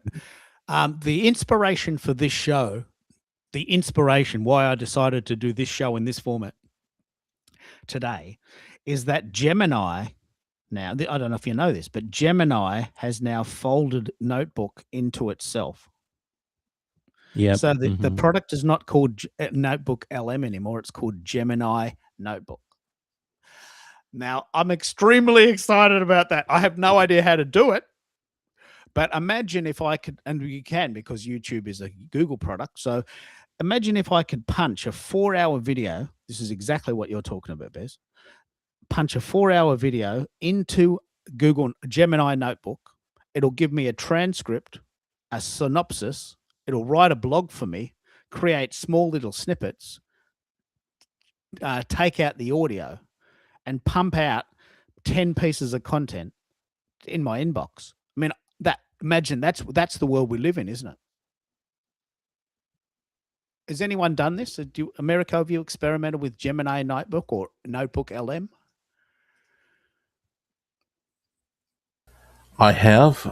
In fact, I tested the Palmelli last week when Zakia brought it up. Yeah. What is it like? It's relatively easy. It's as easy as she made it seem. Yeah, you paste your URL, and it creates assets for you in your brand colors, in your brand voice. And I tested it out last week. It created a short AI generated video. I posted it as a short. It got a decent response. It's another tool that we can put in our toolkit. Let's play with that. It's called Palmelli, Pomeli. Yeah, let me pull it up here. I'll share the URL with you. I have it in my saved. Yeah. Have you heard of this one, Bez or Amy? Do you Yeah. have you heard of this? Have you heard of this one, Bez? Yeah, it's in Google's experimental. It's like where Notebook LM came out of, all that. So it's actually, is it still in experimental mode? I think I think what happened there, I don't know. Oh wow, I don't know. Well, it's another one to talk about. It's still in free mode, I think, but it's a great idea. What a Pomeli by Google Labs. Now I think what it does, and Americo, sorry, Zakia yesterday or last week tried it. It doesn't work on Substack yet, or did it? Did it work on Substack? No. So what it does is it takes a website, and maybe I could try it with, say, a WordPress website, and it creates images based on the general feel of what the website's about. Is that a good description of what it does? Yes. Yeah. Yeah. Let me try to pull up one of the assets with you. I sent you the URL. Yeah. And this, what we're doing here, Bez, this is exactly why I do this show. Like, we get to chat in real time about what's going on. We get to talk in real life about things that maybe I haven't had a chance to try. And we can talk about them and try them at our leisure. Now, not everything works for everyone, but we get to have these deep conversations. In a way, Bez, I'm doing what you do. I just don't have to go there. Like, don't ask me to go into the city and hug people. I just don't want to. But I'm happy to talk to people as long as I don't have to be with them. And I'm saying that in an almost ludicrous way. And I don't know. I still can't work out whether it's the being with them that pisses me off or it's the traveling to get to them that pisses me off. Probably a bit of both. Because we live so far away from the city that it's just impractical to go. If somebody drove 15 minutes from you and you had to drive 15, that would be like, would that annoy you? Yeah, this is a very good discussion. So there's a really cool, I'll see if I can find this graphic. There's a really cool place. It's about 15 minutes from me, which is a very cool place by the beach, which has a marina, and it's also got a sort of a funky little vibe. And I often ask people, look, if you want to meet, do you want to meet here? Because it's not on my doorstep, and it was sort of like a halfway point. And I have met people there, and I've got to be honest. I mean, I didn't die, but after about 2 hours, I felt really edgy. Like I felt I was getting sick of it. And I'm thinking, look, all right, I get it. This is what people do, but can I go home now? I honestly thought that after about 3 hours, 2 or 3 hours. Look, I got to go home. I'm sick of it. I just want to get home. And that's just my personality now, probably since COVID. But, I went there. We had a great time. We had a really deep conversation, and it was glorious. I'm not sure it was any deeper than had we ever had it on Teams. I don't know. But it wasn't far from my house. And it's a good question, Amy. But after about 2 hours, I got really edgy, like a fish out, quite literally a fish out of water. I'm thinking, like, I got to get home. Like, I'm sick of this. I don't want to be here anymore. And I had to find a way to sort of politely excuse myself. And I noticed there was this drop off at the 2 hour mark. I've been doing a lot of research on this because I'm challenging myself to do this more, just as a sort of for personal development. And I know that I waste an hour getting into the city. So I've already wasted an hour getting there. So my tolerance is going to be a lot less. And then I've got to get all the way home. Right? I've got an hour on the train to get home. So, yeah, it's not my thing. But Pomeli does sound very interesting. I'd love to hear more about that. What do you think, Bez? America, have you got some ideas? I'm generating a new asset. I just uploaded a picture, and I'm going to send it over to you. Yeah. So what about you, Amy? Would you love meeting people in person, or you're a bit of a homebody? Well, I was going to go back to something we were talking about before. So, like, I've used AI, and I think pretty sure it was chat probably a year ago, to decide what to put on a sign and what Bible verse to use to connect with people in person, strangers. So I started making signs and going down to our local man-made lake when I lived in Arizona.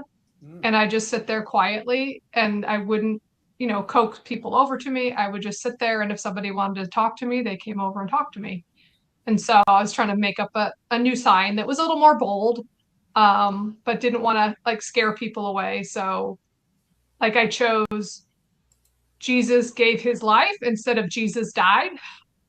But I walk through some of these things with AI to not only connect with people in person, but not to scare people by just seeing one word, right? Because they might not see the smile or you matter on the sign. They might hone in on one word that just makes it so they don't want to talk to you at all. So Ah, just like walking through stuff with AI to allow me to connect in person with people. So because it's been so rainy here and my signs are made out of paper, I can't go out, but that's something I like to do. I like to connect with strangers in whatever public space I'm allowed.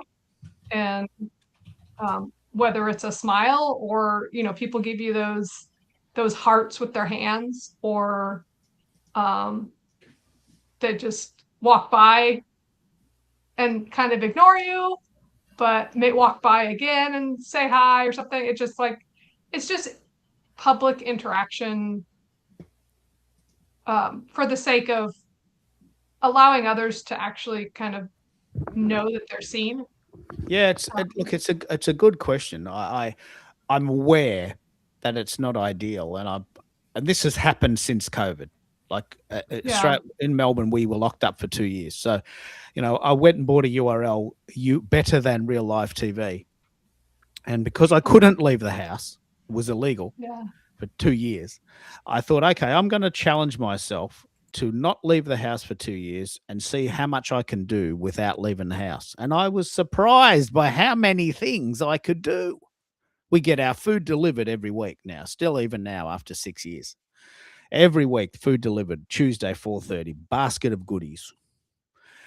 And there was a lot of things we did during COVID that we didn't undo. And there's a lot of things that we did before COVID that we never went back to. We thought, that doesn't seem relevant anymore. Seemed a good idea at the time. And one of those things was going into the city and spending an hour on a train to get there. And I'm thinking, this is just quite literally a waste of time. But I do meet people locally, and I'm a pretty friendly guy normally, but I just don't, in my personal time, want to spend, especially groups, crowds, because Melbourne has 6 million people. Do you feel that same way, Americo, in Toronto? Do you feel a bit sometimes that there's just too many people around, or are you a bit of an outgoer? I'm a little bit of an outgoer. I will avoid, make no mistake, I will avoid the city at all expenses. I will only go into the city when needed. But once I'm down there, I won't shy from having a good time. And but I do have my limits. I will go down for some dining. I will go down for a sporting event because that's about my threshold. I won't go down to a concert. I won't go down to. I can't explain it, but I can do big crowds at a sporting event. I can't do big crowds at a At a music event. Let's pick that apart. You love sport? You love it? I love sport. Some sports are better seen in person. For instance, football or soccer. Basketball, by far two of the best sports to see in real life. You're talking about NFL, yeah? No, we have the Canadian NBA? Football League. Oh, sorry. Of course, you have the. Hey, do you watch that? No, it is a You're it is a talking about horrible soccer. product. You're Yeah, talking about I'm soccer. talking soccer. Yeah, Soccer. so Okay. I'm Because talking soccer. this is us at the Papa Roach concert. 15,000 people in a room, blue lights, lots of flames, and I got to be honest, I didn't love it. I went with wifey who did love it, and I went for her because we're together, and the things you do for love. But I got to be honest, it wasn't a premium experience. But we knew the songs and we were singing along, and I sort of, she loved it, so I went for her. But it's fascinating to know that you could go to a sporting game but not a concert because you love sport. I think I feel the same as both of you because I went to a concert, was it Breaking Benjamin, I think, like Oh wow! 10 years ago. Yeah, And I was like, I hate this. Why am I here?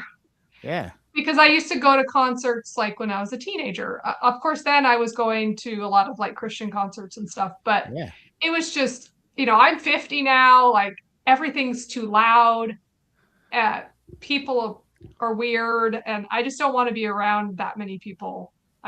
If I can't talk to them, like I don't mind being someplace where there's lots of people as long as we can have a conversation, Yeah. because that I think that it's kind of like this attack on your senses at a concert, it's just noise and it's just too much.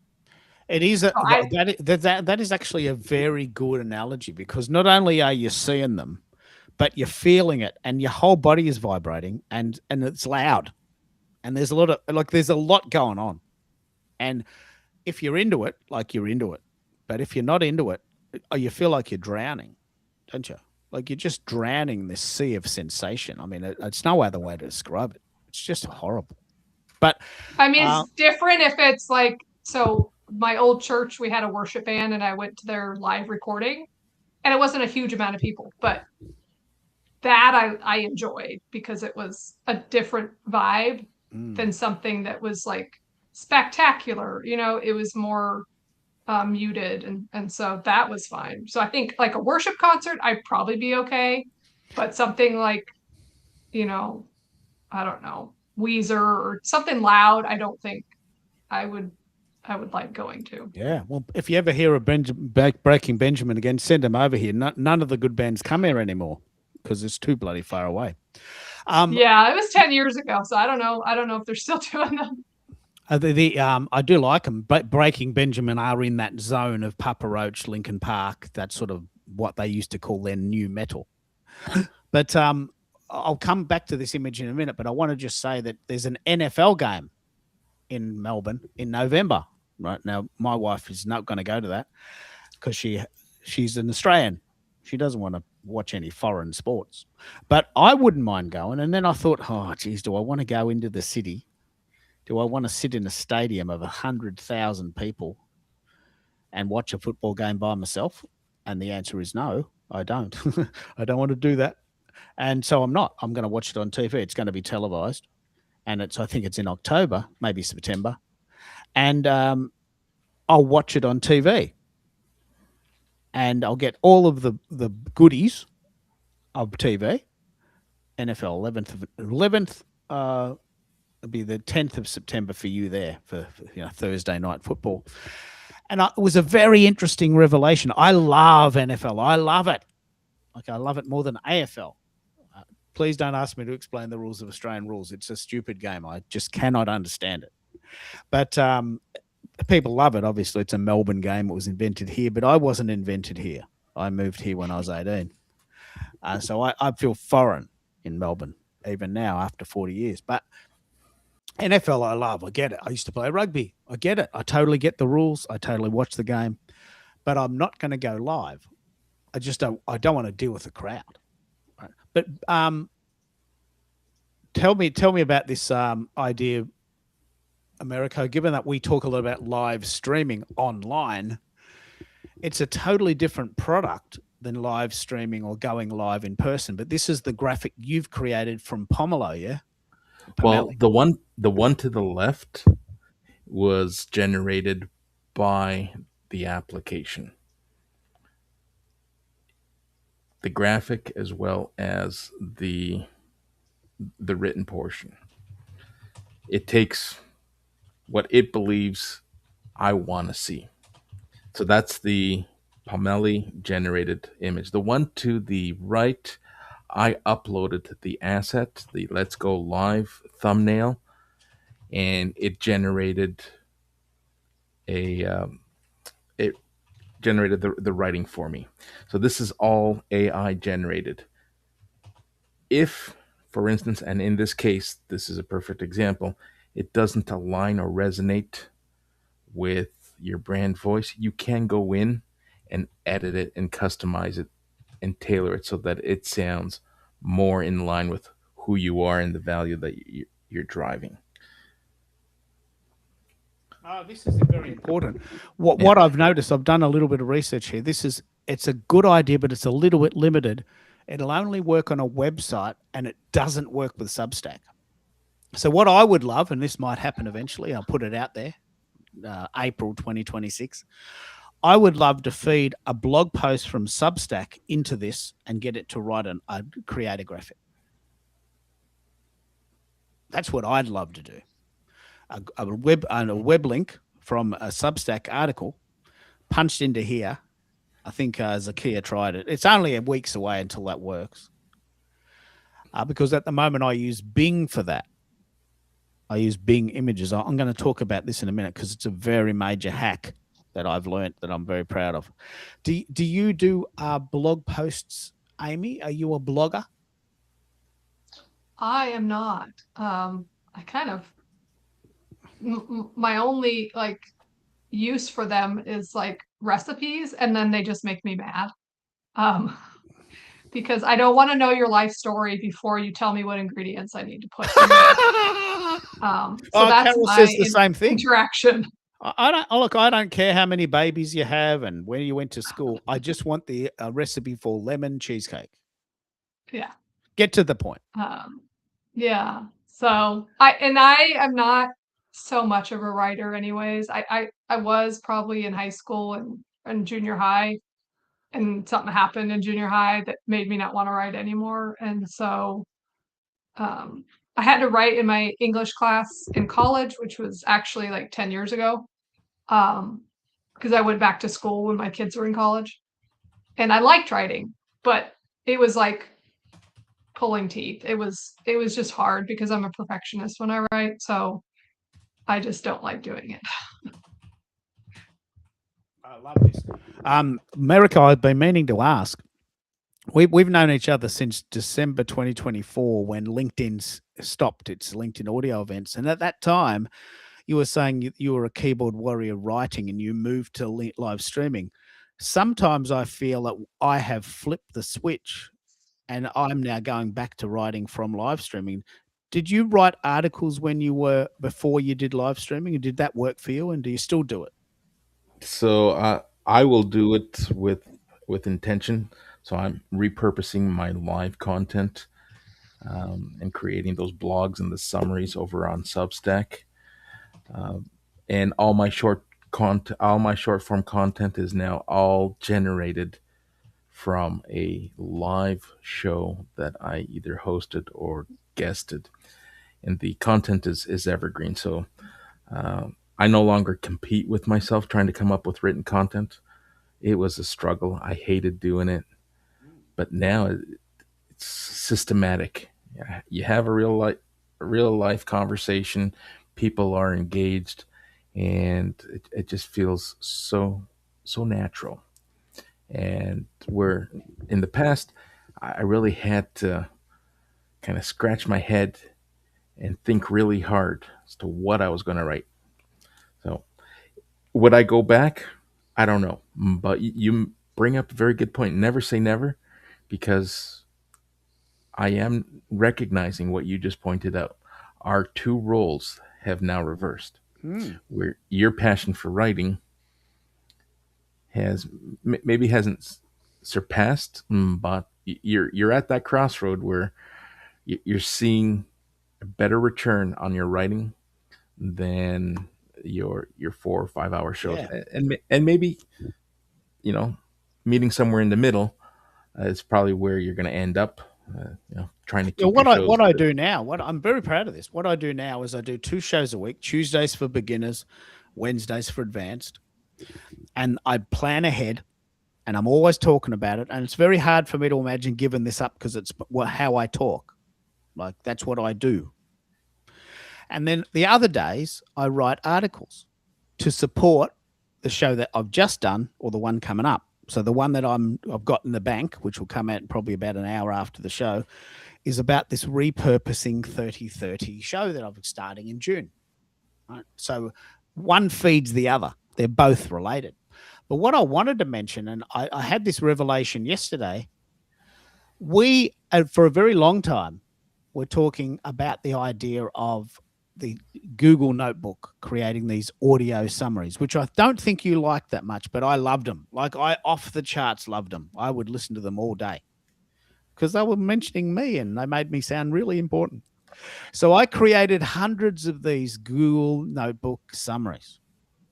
I'd punch a 4-hour show into Google Notebook from YouTube, and it would compress it into a 12-minute scenario covering the main points from the show. I thought, this is the best thing I've ever heard of, ever. 12 minutes, not 2 hours. But surprisingly, no one listened to them other than me. And I'm thinking, well, that doesn't seem to have much point. Doesn't take long, but it's a bit of a waste of time.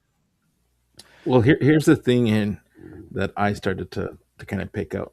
I would create one, and it's like, all right, it's got a nice jingle to it.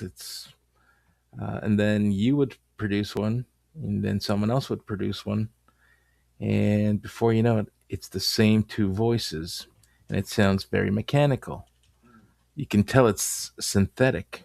Like there's AI that has come so far that it's so hard to tell between what's real and what's not.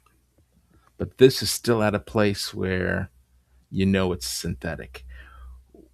When Notebook LM gives you the opportunity to take that 4-hour conversation, compress it into 12 minutes, and you can put in your voice clone and it sounds like you,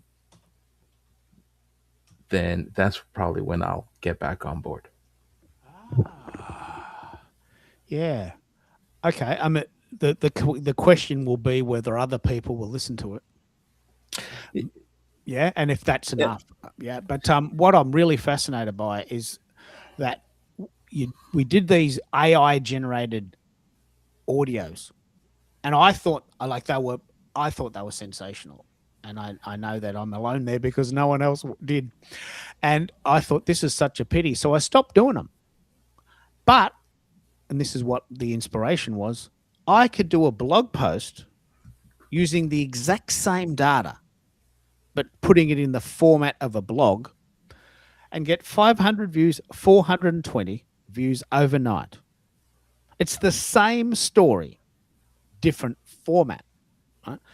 And I just had this moment where I thought I spent like days, hours and hours every day for days and days working out these really good audios. And I will listen to them and I'd correct them, critique them, make sure they were good. And hours and hours and hours. And no one listened. Right? I enjoyed doing it. So it was a good hobby. But no one listened to it. I could do the same thing with a blog. And this is, I think, where we're at with AI. The idea of AI should be that we use AI usefully, not just for ego, but to say, this is what people want. This is what people enjoy. Let's do more of that. And why I love Substack so much, and I've only just discovered this in September this year, why I love Substack so much is that it gives me very clear data on what's working. Oh, that article had 100 views in 1 hour, Keith. Keep going. This is good. This is rocking. Do more of them. And I think getting feedback is probably the most important part. And this is like, I can't wait to hear where you're going with all this live streaming stuff, because you hit 100 members, probably 110 now on School. How does all this AI stuff work with your members on School? What are they picking up? So we're still not big enough for me to start seeing trends branch out. It's still a small sample size, where monetization probably still running away with the lead. Um, Repurposing today, I kind of put a lot of effort. I want to put a lot of effort this week into repurposing just to see where the community's mind is at, and if whether or not it's something that they want me to spend some time on. I think, or let me rephrase myself, it's important for me as a community leader to not worry about what I think they want to get out of the community, but to know and understand what they deem valuable. So right now, I'm trying to get them to help me prioritize what I need to populate in the school community. Because if I go purely based on what I think they want to hear or what I think they want to read, I could be going down a rabbit hole where no one has interest, and then the community kind of just fizzles out. But we are still averaging about one a day. Um, we've lost a couple over the weekend, but that's fine. You know, it happens. Churn and attrition isn't always a bad thing. Sometimes you realize there's no alignment. Sometimes you realize there's no value. Uh, but we're currently sitting at 109, and I would be happy to revisit this as this grows, because I'm sure something's going to kind of just branch out and become visible, eh, as to where I need to focus on. But AI has not been one of those things that has reared its head in the community. Look, I'm really fascinated by how you're using School, because you've been actually interviewing several people recently that do use School. Mhm. How have they been using it, and did you learn much from them in that process? So the people that I've interviewed are relatively new to the ecosystem, and they've been sharing their experience in the relative short period of time that they've been here. But the one thing that I do recognize is that everyone who does show up is open to sharing and helping. It's truly, in the sense of its definition, it is truly a community. Very little pitch slapping goes on, and when I bring someone on stage, I bring someone with intention, not to sell them my services, but hey, here's what I offer in terms of my value. I want to spotlight what you're doing and what you're building, and I want to be able to demonstrate who you are and the value you bring by demonstrating the same value that I bring. So it's a lot of collaboration. I'm noticing that everyone is open to collaborating. There's a lot of collaborating conversations. You also got to be careful, because not every collaboration will align, and it's very easy to go down a rabbit hole and just open the doors to conversations that uh, are going to draw you away from your real purpose and the real value that you want to bring in the community space. I totally agree. I absolutely totally agree. Have you heard of School, Amy? You know what we're talking about there? SKLL. If you've seen any School communities for horses or recipes or adventures at the river? I was in one group, um, but I didn't see much value in it. I'm still part of it, but I don't participate in it. And then I'm in another one that is called the Unfirables, like 40 and over, job seekers. So I'm part of that community. So we were having a Sunday afternoon live, uh, in chat kind of thing going on, but I guess they switched it to Tuesdays, and I didn't know that until an hour after they had it today. But yeah, so I'm part of that group. I don't know if being in there, especially being a woman, like I don't know some of the people in there, and I kind of want to ask the people who are running it, is this somebody that I should have, private conversations with? Do you think that this person would be helpful? Because like one of them, it looks like they're in Vietnam or something. And so I'm just a little leery of people. And so not everybody that's in a foreign country is somebody I don't want to talk to, but I just have to be careful who I associate with, It's a and make very, sure that they're safe. and you don't feel that that transparency with school. I don't know. This is a very good question. Do you feel that, is there a way of secondarily replicating that? Like one of the things I do all the time is I always connect with people on LinkedIn as a backup so that I can see them, that they're a real person, where they live, where they went to school, what job they have. And to your point, and I think this is a good reference, when I was on Discord, I had lots and lots and lots and lots of trouble trying to find out who people were because they use these really bullshit names, like Billy Soggy Bottom. Okay, Billy, what do you do? Oh, I'm a career counselor and I live in Toronto. Well, that is really brilliant. But what's your real name? I'm not giving you my real name. Are you on LinkedIn? Yeah, but I'm not giving you that. Well, who are you? I don't know that you're a real person.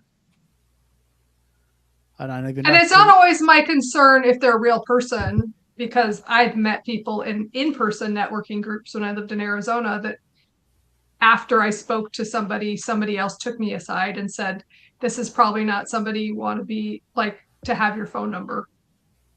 So it's just, somebody vetting the people, whether they're real people or not. It's just, I don't know what their intentions are.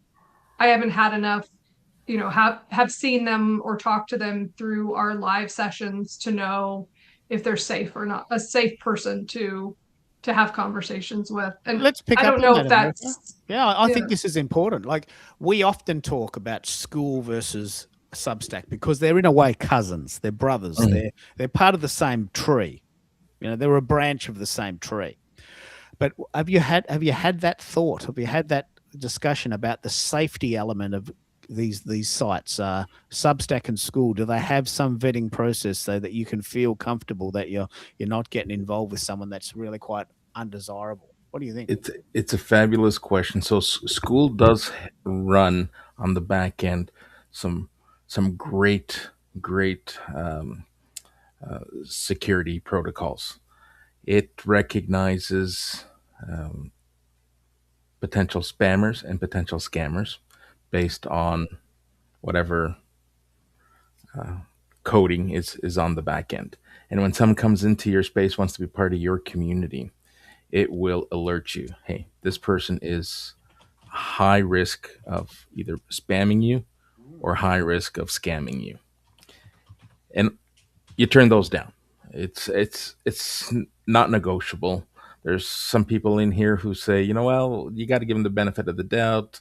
Maybe they're new. It's like, no, they can't be new if they're being picked up as a scam and spam alert. Oh, so wow. What's that site? No, it's right embedded in school. Oh, wow. It's a little decoder inside it. That's right. The other thing that they do for the protection of its membership is when you take a look at the map, I think there's a 10-mile radius where they drop the pin. It's like this person is in Toronto, but they may live in Barrie, which is, yeah, of course, within the distance. So they drop the pin in a certain mile radius for people's protection. But to answer the question with this third element, and it's great that you ask, because I love the question, because it concentrates and focuses on this very thing that my school is trying to raise awareness around. The whole live streaming, we're building trust. We're having conversations in real time. We're not making decisions based on someone's post, based on an AI generated video. We're telling people the best way to earn someone's trust, the fastest way to gain trust is to answer the public in real time. And there's no better way of doing that than in a live stream. Now, they're I not love going to it. open their right. They're not going to open your wallets and separate themselves from their cash just because you talked in real time. You still got to earn the right to Yeah. have that trust. I think this is actually an extremely important concept because so many times we have asked ourselves, what is this person about? What's their agenda? I mean, what do they do? Are they real? They might be real. They might be a man pretending to be a man. They are a man. They're not pretending, but they might be a man pretending to be a 16-year-old girl. They might be a 16-year-old girl pretending to be a man. So how do you know? How do you know? But with live streaming, you get everything. Okay, you hear their voice. You possibly get a graphic that they're happy with, with sharing, and that possibly matches the graphic that's on the other site. They might share their website. They might share a blog. So you've got some level of trust. I mean, it's a two-way flow. I realize absolutely. that people want privacy. But on the other hand, we want to know that you're real. And I'll give you a really good example of this, which is a sort of subtle way of doing this. A lot of people complain that I don't put my video on a lot. And they actually vehemently complain about it. Well, they can just go and get stuff because that's they've got no right to tell me to do that. That's my choice. But what I do as a favor to them is if I want to, I have a Facebook page where I am myself, and you can see me at the beach with my wife having ice cream, and I share information about my travels, right? And with Facebook, you can only have 500 friends on a personal profile, 5,000. So I maxed out. Right? It's a good problem to have, I guess. But that's my way of saying, look, I am a real person. I know you don't believe me, but here's me with my wife in the city. We went into the city. Guess what? We went into the city. And here's me. Big adventure. And that's my way of being real. Because I realize, and I'm not doing this for me, I'm doing this because I realize that people need to see that I am real. Because they're not prepared to trust an animated photo with the voice bubble moving. I get that. But the whole idea of privacy is a fascinating one. The idea that some people have an extreme need for privacy, but what they don't realize is that the people that probably want to connect with them don't know who they are. They might be all right with that. Yeah. And this is what you're saying, isn't it, Amy? It's more than that. The element is not that, is this person real? Is this person a scammer or a spammer? It's, do somebody that you trust know this person, and what are their intentions? If somebody who's a male or a female or whatever is saying, let's connect and let's see if I can help you, I don't know what their intentions are. And I would like somebody else to say, I've had conversations with this person. This person is safe to talk to, because I don't want to share my information. I mean, Zoom, is different, but like as a female, I have to watch out for males and their intentions and make sure that there isn't intentions that I don't want, right? So that's the part I am concerned about in a group where people can be fairly anonymous, even if they're real and not a scammer. I think it's important that something that maybe guys don't have to worry about. Yeah, and we don't think about it. Like I totally get why someone would want to be private, but what some people don't get who want to be private is, well, I don't know who you are, and so how can I trust who you are? You know who you are, and you're a nice person, but I don't know that. And if I'm connecting to you for the first time, it is a two-way flow. In the same way that you want me to be a real person, an honest person, I want to know that you're a good person. And I'll give you a really good example. One of the reasons why I don't use X anymore is that I just couldn't stand the amount of angry people that would come onto my show and completely take over. Just completely take over my show. Twitter Spaces was quite hard to moderate for that. And it still exists as X Spaces. And I don't do them anymore because I would get all of these really radical people joining the show and just completely taking over and not having no respect for the process. We do have quite a lot of comments on Substack, and I'm trying to manage those. One thing I will say about Substack is it's very, very cool, but unfortunately the comments don't show on my main page, so I've got to look at those separately. And I'm just looking at those now. So if you do want to come on the show and talk to me about what you're talking about, these are very good conversations we're having here. And this is an example of what I'm talking about. There's a person with a picture of a cat, but not much else information. And now I don't know.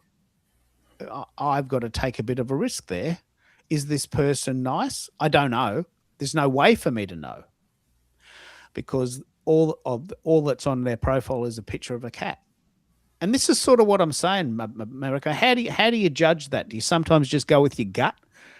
Or do you sometimes have rules and regulations? Or how do you decide if someone's a decent person?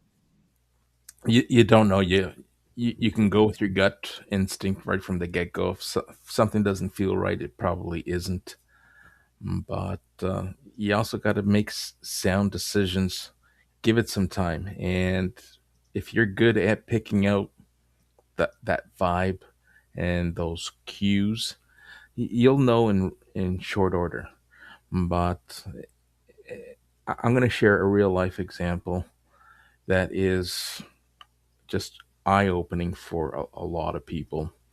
I volunteered for over a decade, uh, when my daughter was playing organized sports. She was a soccer player, and we played competitive soccer. I sat on the board of directors as a volunteer. I coached as a volunteer. I managed the teams as a volunteer.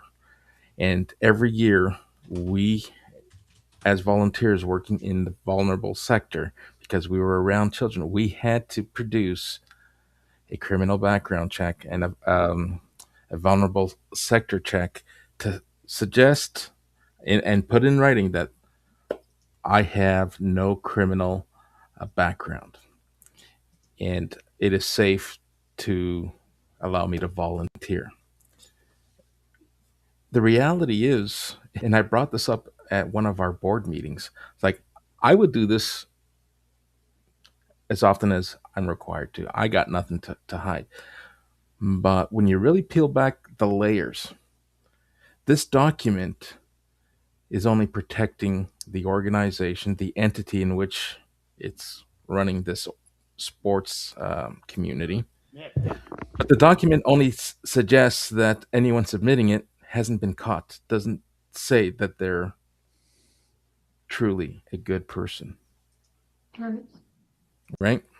It just suggests that they haven't been caught. So, with that, the lesson is we gotta rely on our senses and we gotta rely on our gut, because even when you're following protocol, even when you're following some form of regulatory compliance, there's still ways that people get through this. So if it doesn't feel right, then go with your gut. Yeah, that is very good. It's very important. And one of the things I love about a Substack, and I'd be interested to know if you ever used Discord, Amy, but I'll ask you that question in a minute. I spent 2 years on Discord for this exact reason. The show on Discord looked quite similar to this, not as good, but quite similar, and it was good. It was a good show, and we had quite a good community. But after 2 years of pushing really, really hard, I noticed that a lot of people would say, "Look, I don't use Discord, Keith. I'm offended by the name. Why would I join a community on a site called Discord? What a stupid name." And so I had a lot of trouble getting people to join. And after 2 years, I stopped in 2025. But then I started on Substack, and I've got 226, actually 246 people now in 8 months, because people are here. Good people, normal people. I mean, I'm guessing there's some normal people on Discord as well. But the point is that it was very much a gamer type of a community. And I just found that Substack is a much better place to hang out with people. And I feel quite strong that I'm meeting good people here. And my gut is telling me that. So did you ever use Discord, Amy? Was that one that you tried? No, I've never tried either Discord or Substack. Do both of those require a paid subscription? Are you calling in from LinkedIn, are you? Is that how we know each other? That's interesting. Okay. Yeah. So I keep forgetting. So yes, Substack is completely free, and there's actually no way to pay them. It's completely free.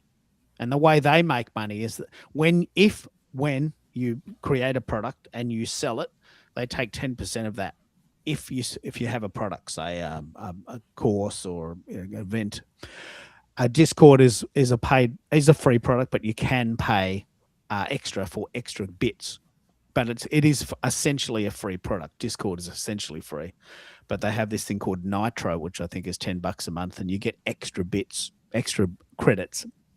It's very gamified. But Substack completely free. You've never thought to try it? No, I've heard it talked about for months now, and I'm on LinkedIn. I monitor my various emails, and then I do have a personal and a volunteer Instagram, that I monitor, but I don't post very much on Instagram. It's because I live life. I don't take pictures of what I'm doing in life. No, I tried to this afternoon when I was taking a walk, and I was like, there's nothing interesting. There's just puddles of water, and like nobody wants to see that. So I'm like, my life's not interesting enough to share pictures with, maybe with my family, but not the rest of the world. So no, I get you. But we're too busy doing it, aren't we?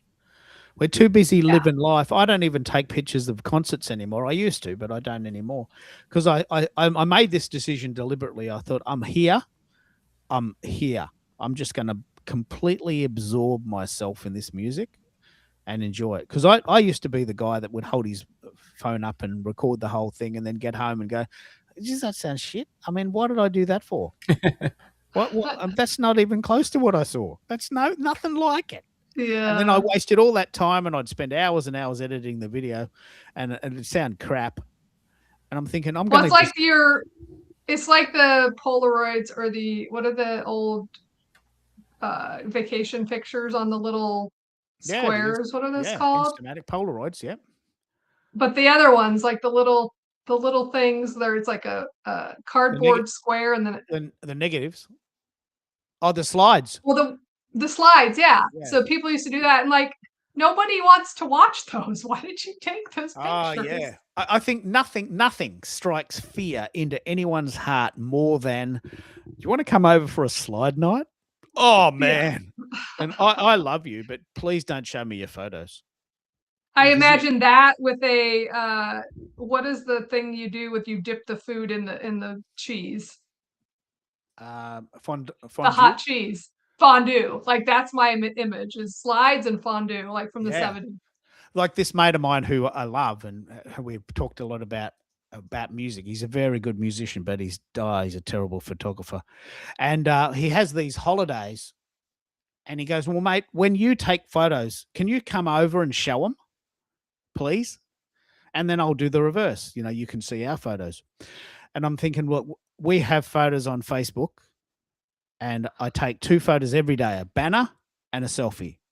And I take a photo in every new town and of every new experience. And you get to see what I'm doing when I'm doing it. I don't want to sit here and go through all of my photos.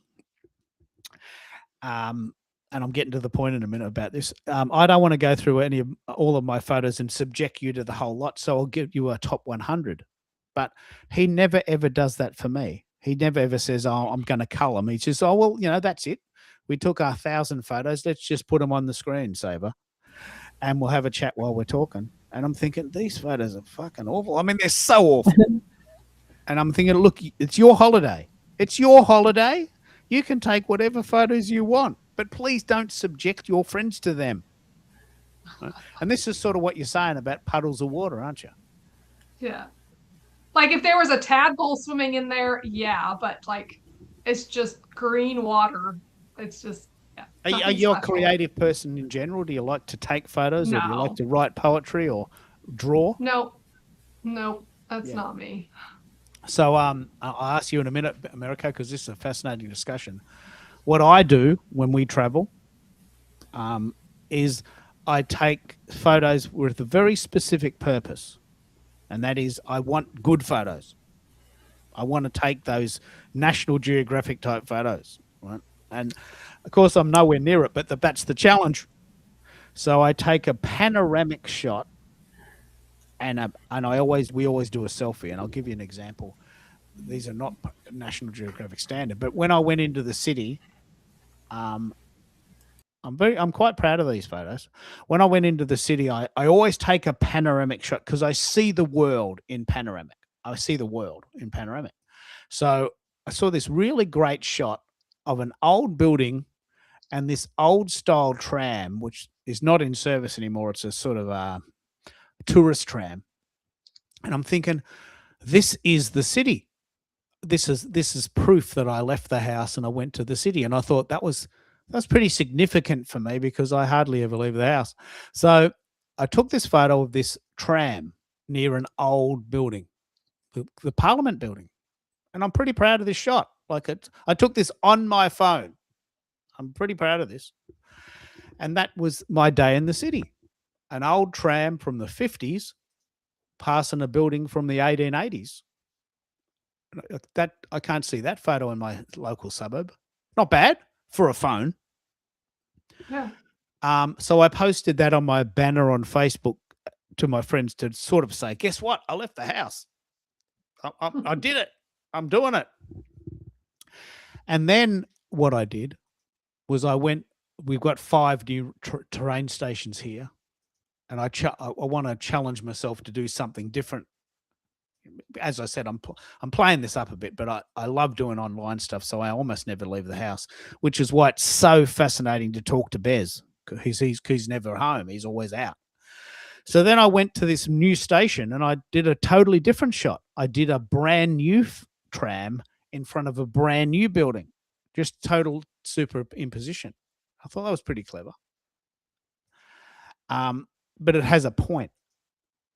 And I did share it, but not really. I didn't share it for anyone else. I just did it for a hobby. And that's because that's how I see the world. I see the world panoramically. And I'm thinking, I'm leaving the house. I better get proof. I left the house. I better get proof that I left the house because no one believes me. And then I went to the other side. I'm pretty proud of this one. I went to the other side of the same building, and I got a relatively new tram on the other side. And I thought, oh look, I took that shot on a phone. Not bad. These are photos that could possibly be in a tourist manual for Melbourne, I guess, if you've never been to Melbourne. Do you do a bit of this, America, when you travel or when you get around? Do you take photos, or you're happy to be in the moment? What's your thing? Oh, I'm all about being in the moment. I just loathe being asked to take pictures, because I know what happens to them. When we used to develop pictures, I used to have to run with that 35 millimeter film, run to the shop, get it developed, pick them up, put them in a box, and never see them again. When we moved to digital, I would get SD cards and thumbnail drives, and we'd fill them up so that you can bring them with you to share and show family and friends, and they would sit there, never get looked at. I am all about being in the moment because as beautiful as the pictures may be or may not be, yeah, if you're worried about leaving a legacy, yeah, perhaps. Like when I pass and move on, my daughter probably will go through the box once, see the pictures, close the box up, and maybe never go back to that box again. When you went to Cuba, did you take photos? The, the first time, yes, because it was new to me. Yeah.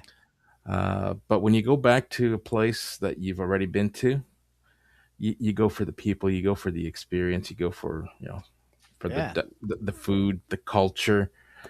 Um, there's only so many pictures you can take, and there's only so much you can do with those pictures. I, you know, uh, there are a lot of creatives who will take those pictures and do something with them. Yeah. But yeah, that's not for me.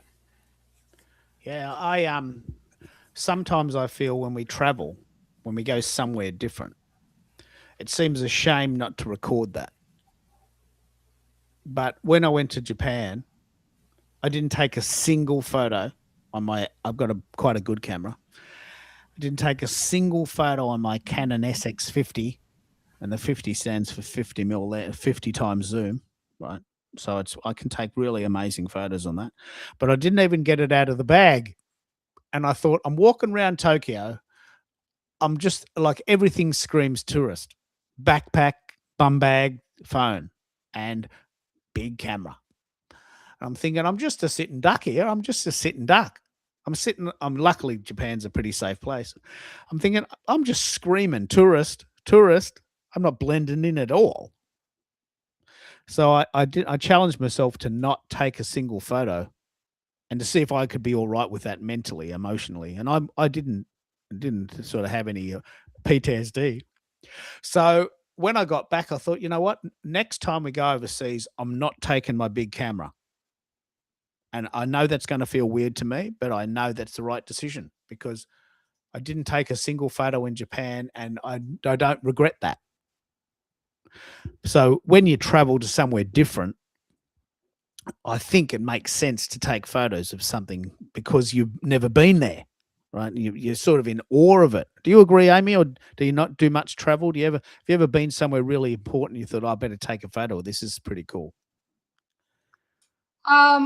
I usually travel to see my kids. I was in San Diego last May with both my kids, and my kids and my niece went skydiving. So, of course, I took pictures of them getting ready, and there was a video that they both, well, two of them paid for of their jump.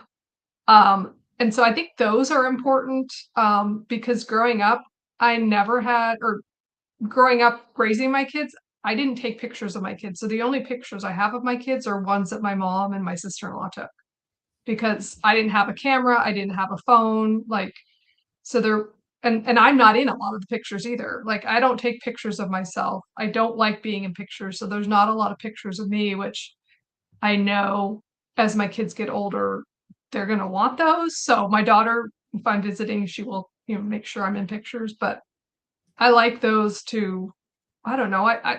I love my kids, so I like to have memories of things that we've done together. And sometimes I'll share them. I'm proud of my kids, so I'll share pictures of them or whatever.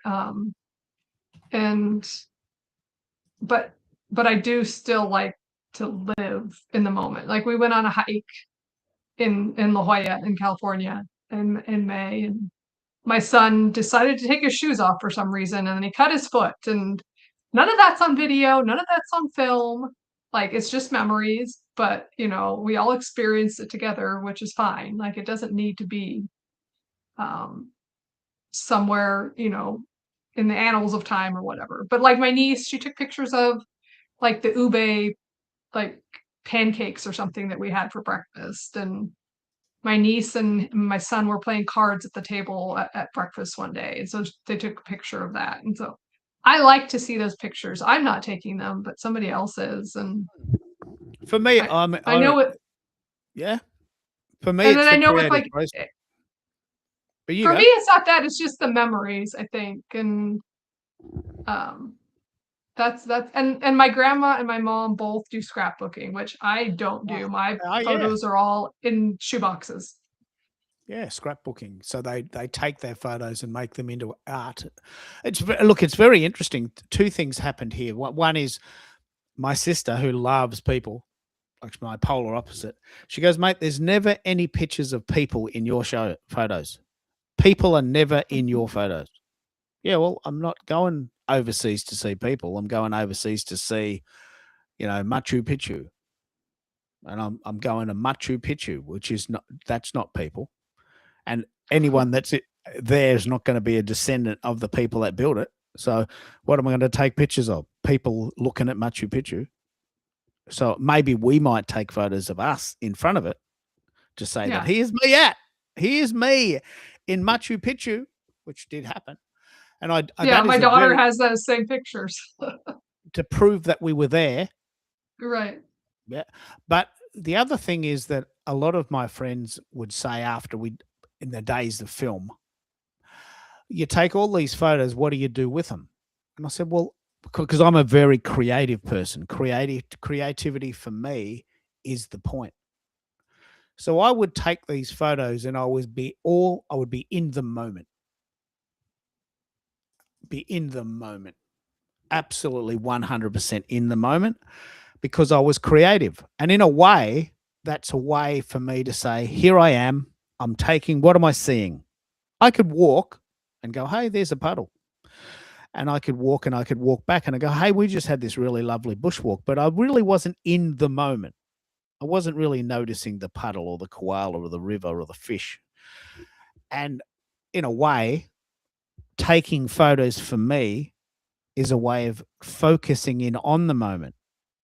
And I know that sounds strange. I don't actually need to see the photos again, but it's a process. It's almost like having binoculars or, having some sort of, I wonder how other people do it. Like, I'm not really, as I said, I'm not really into people. So I don't go to places to see people. I go to places to see landscapes or culture or history. Like, I don't remember having many conversations with people in Peru, although they were very nice when I did it. I didn't go there for that. Is that sort of what you're saying, America? You would much rather hang out with the people than go and sightsee? Well, it's a little bit of both. When I'm sightseeing, if there's locals there, great. We'll just be in that moment. But to your point, um, go to see the history. Go to see. I never, and maybe this is an age thing, and just people just naturally gravitate. I used to hate historical monuments, historical landmarks. I wanted to be in the moment, but in the trending moment.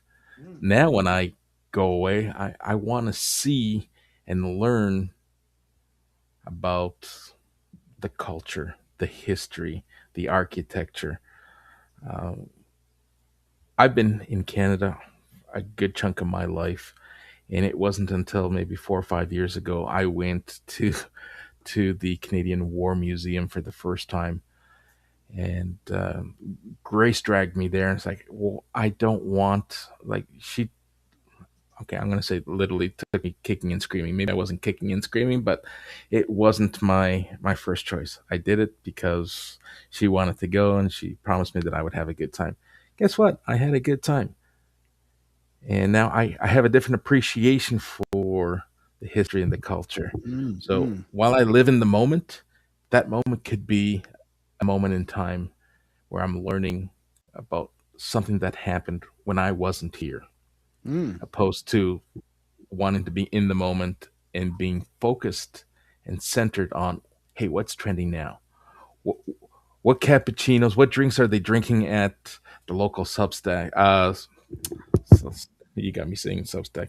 At the local Subway. Subway or coffee shop, the coffee Yeah. house, right? It's it's fascinating how we evolve. Well, as you this is very fascinating because Melissa, who lives in Kingston, Ontario, is in Italy right now, in Rome, and she goes every year. In fact, twice a year. And we are very good friends. And she says she's a classicist, and I'm a futurist. Like, when I travel, I travel to do the exact opposite. I'm not going to go to Korea to see the latest tech. That wouldn't be a holiday for me because I'm doing it all day. when I go to Korea, I want to see the monument from 1387 or the big statue or the big castle or the big monastery because it's an ancient culture. Of course, not many people know that. So we want to go to the cool things from that made Korea Korea. I don't want to see the latest Samsung phone because I can do that at my shop. So Melissa is a classicist. She loves, I don't understand this, but we are good friends. She loves going to places that, are 20 centuries old, 20 centuries. Like the Roman Empire fell in like about 575. I don't know, it was maybe earlier. And, Pontius Pilate lived in, the year 0. So AD stands for Anno Domino, the year of our Lord, 2026. 2026 years ago, Jesus was born and was killed by a Roman. So I don't know if I'm really that interested in that. But she loves it. Oh, she loves it. And she goes and she studies all of the relics and she turns over every brick and she goes, guess what? Pontius Pilate sat right here. He didn't because he was obviously not in Rome, but you know what I mean? And we're all different, aren't we? Did you ever do any historical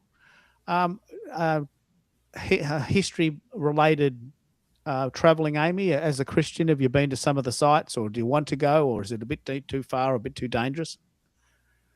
Yeah, right now I wouldn't go to Israel, but like I went to DC and Jamestown and Gettysburg and Williamsburg okay. As a middle schooler, like a lot of middle schoolers do. And I thought that was interesting. I loved Williamsburg and them dressed in the period costumes. But when I went to Europe with my mom and my grandparents when I was 15, I did not want to see any more castles.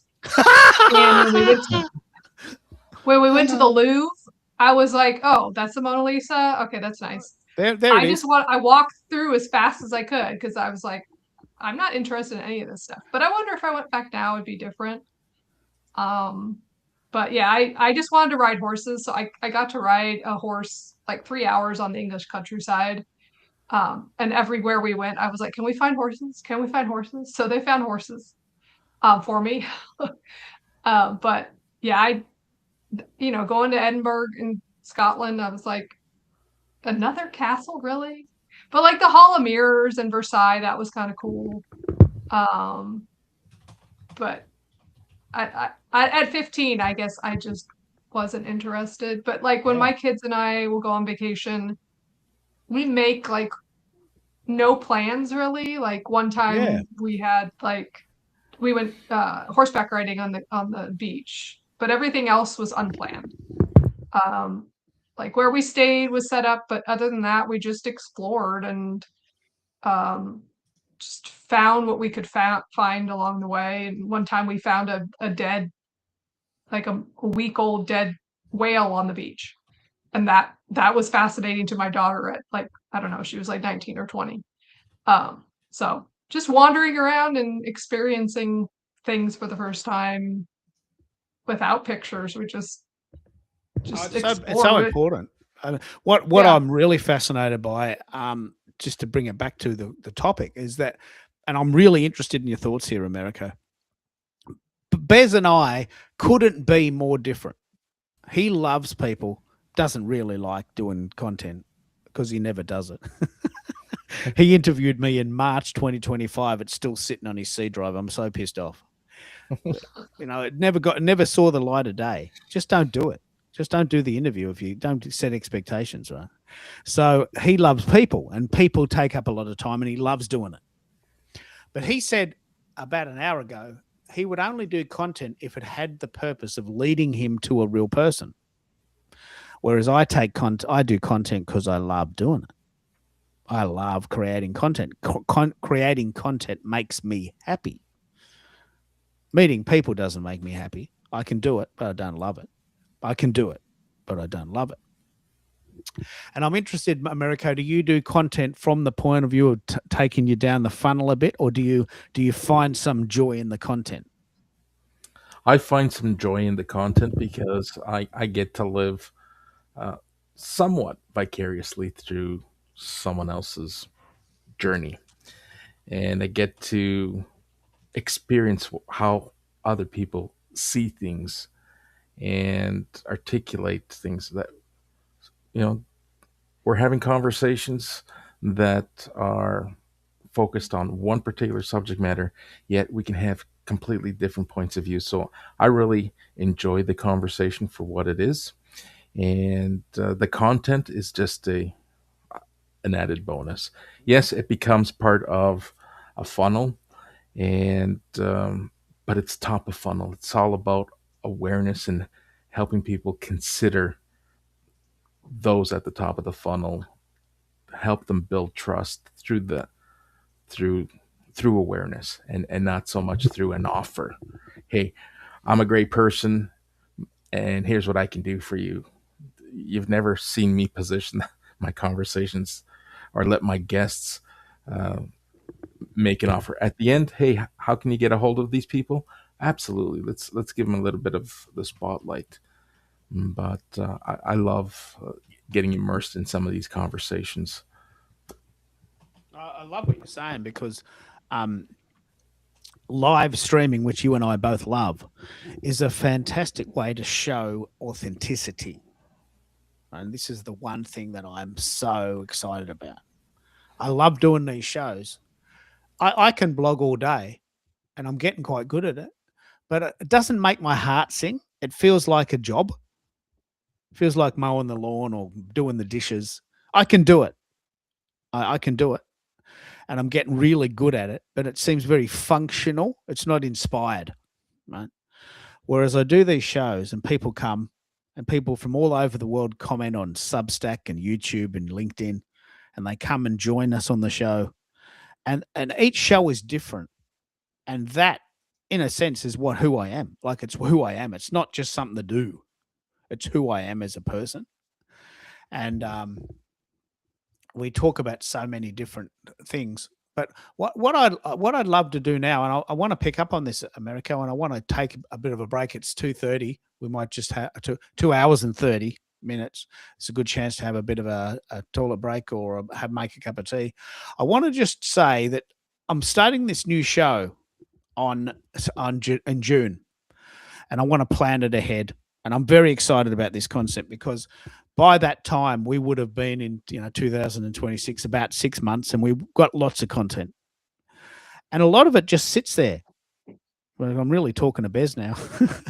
So a lot of it just sits there and you never do anything with it, like the photos in a box or the negatives or the slides sitting there somewhere in the spare room.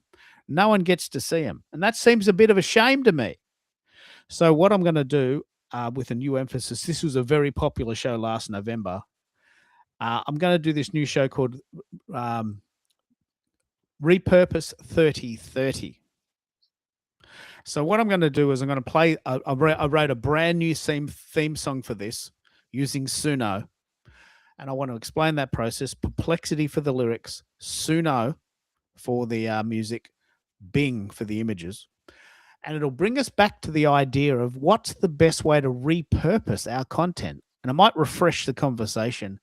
And this is, I don't want to say too much because this is, I feel a bit like I'm cheating doing these songs, but I think I've got this down pretty well now. This is the new theme song for 3030.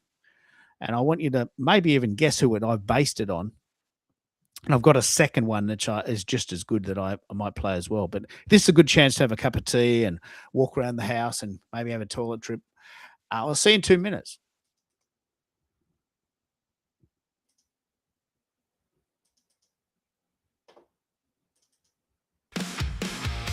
Repurpose 3030. Every channel, every screen. From a moment to a movement. Make your content evergreen.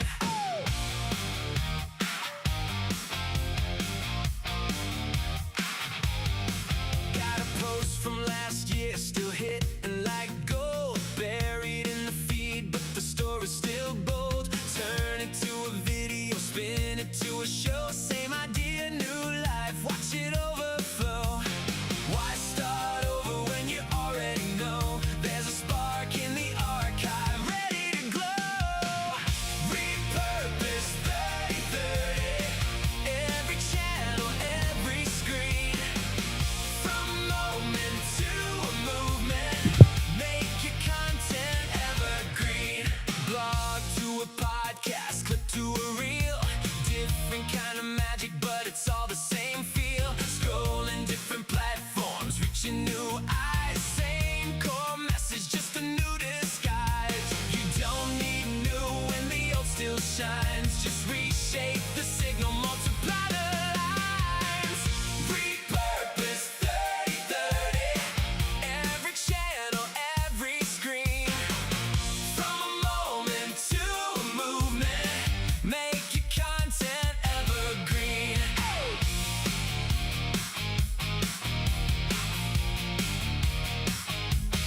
Okay, how cool's that? Mate, I just get better and better every time. I think that could be a song on the radio. I'm joking, but it certainly sums up what we're talking about, doesn't it? It does sum up what we're talking about, and I'm glad you're doing it again this year because that annual cadence to remind people that you don't have to overthink content. Sometimes content is staring you right in the face, and sometimes that content can be broken up and digested differently and presented to in different formats. And like I said, I'm really glad that you're going to do it again because it was eye opening for me last year when you did your 30/30 segment. And you and I were very competitive and we'll probably push each other to see how far, how many pieces of content we can get from one single Yeah. show. And it's a good idea because we and it's a little bit like the photos in a box. Like you went to Cuba, you probably owe it to yourself to put that in an album or to at least show some people. You went to I haven't been to Cuba, so you've done things people haven't done, and it's pretty amazing. Just to let you know what this means, Amy, what we do is I pick one of the months where there's 30 days: November, April, June, September. I pick one and I say, okay, I'm for 30 days. We're collectively as a group going to help each other get all of those pieces of content that are sort of swimming around and get them out, right? The things that are working. And since I did it last time in November, Substack has added a lot of very cool features. So from this one show that here I am doing on Restream, I could probably make 10 pieces of content right now, today. And of course, that takes a little bit of time, and a lot of people are worried about that. But we are collectively, as a group, sharing how we do it. And the last session last November, it was a really game changer, wasn't it? Because the community really came together, didn't they? The community came together, and I believe the conversation was around UGC and how we helped redefine user-generated content. Because UGC was a word that perhaps was associated with influencers or micro influencers and anyone with an influence, but user-generated content could just be me taking what you're saying and sharing it and broadcasting it to my community. Hey, I sat in on Keith's show last night. Here are some fantastic takeaways. If you have time, listen to the replay. If not, jump over to a Substack and read his blog summary. Right? And that is user-generated content. I was there. I was in the moment. I had some great takeaways that I took to my community. And I'll tell you what we did. I'm very proud of this, Amy. This is very, very cool. Because Americo writes blogs about his shows and our shows, I was able to hyperlink in one of my blogs to one of his blogs. 1 + 1 = 3. So I did it, he did it, and then we both did it, and then suddenly we got this extra bit. So we're doing it anyway. Why don't we just add a hyperlink to someone else's article, and we're all winning? And we've done this quite a lot. And so I'm very excited about this concept. It starts in June and it goes every Wednesday in June, Tuesday in the US. And I think we're wrapping it up on the 30th of June. And by then we would have had 6 months of content floating around. I'm guessing I want to talk a bit about this, Amy, because I've seen your email there and I've missed the fact that you're looking for a job. But do you create content, or are you at the moment looking just for an income stream? So I post, and it's not always something that is to get me a job. Like, I made a poll the other day about what beverages you haven't tried, because it just was a thought in my head. So I was like, well, I'll see what other people think about it. It's got like 500 impressions or something from, I think, yesterday. But so if I get an idea, I'll post something, and then sometimes I'll post something about why I'd be a good employee. But I know the link for the LinkedIn algorithm, they don't want you to do that. They want you to stay on topic of whatever it is your profile is about and kind of stay on that to actually be seen. But I don't really care. Like if somebody's gonna hire me or not, it's not gonna be based on a post that I made or if I'm seen there. I don't see the point of Yeah. trying to be one thing all the time. It is so- a big limitation with that. I'm going to just call it out. It's a very big limitation on the new version of the LinkedIn algorithm. I know that's what they want to do, and I know they think it's a good idea, but the average person does not think in one way. You know, I'm a husband, I'm a vegetarian, I'm a traveler, I'm a headbanger, I'm a Trekkie. You know, I love doing radio shows. I'm starting to blog now.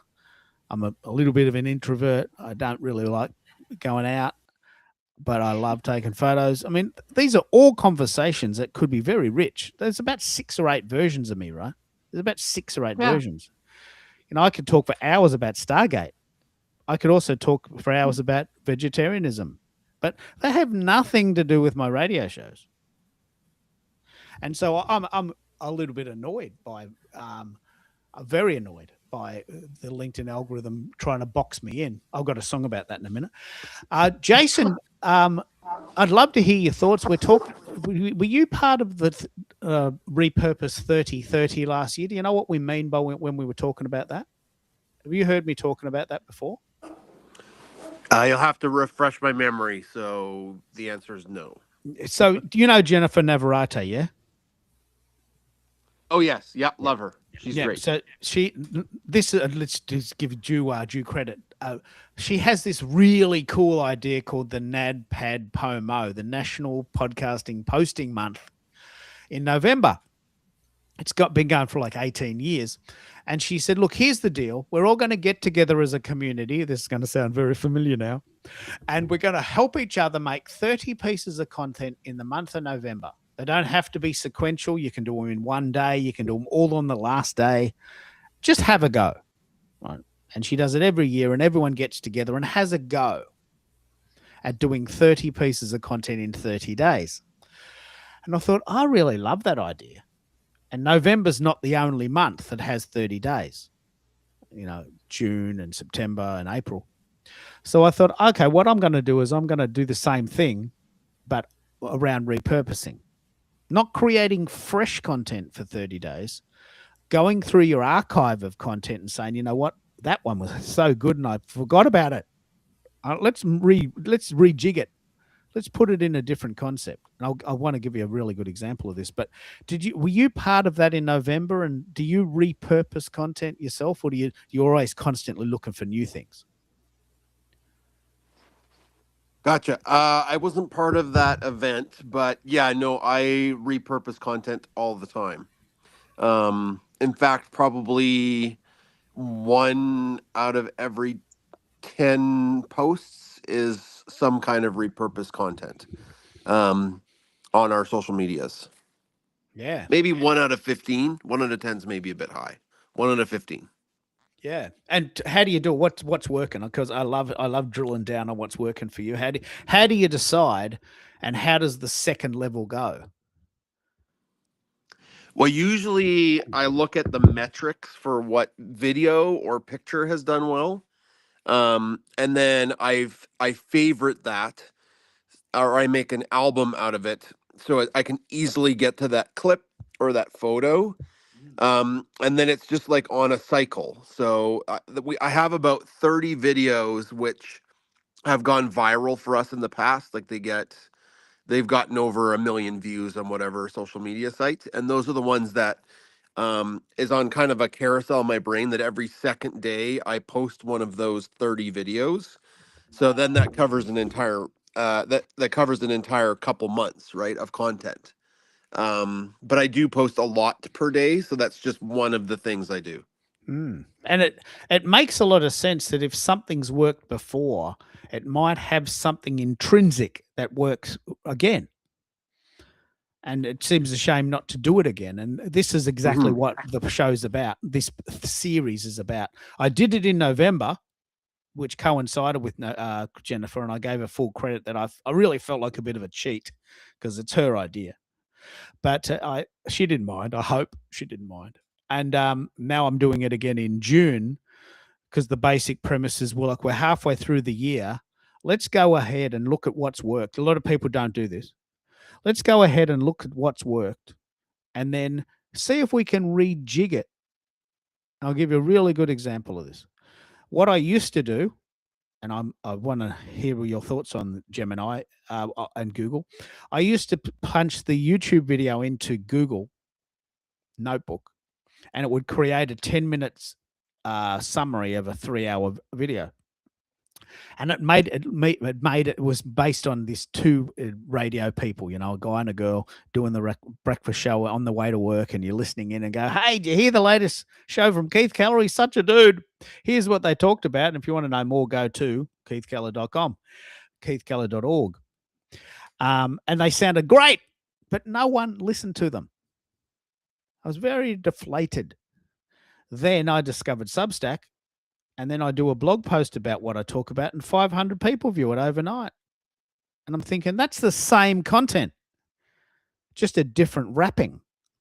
And this is essentially what I'm going to talk about in June, that the same content might not hit the right market if you've got it in the wrong format.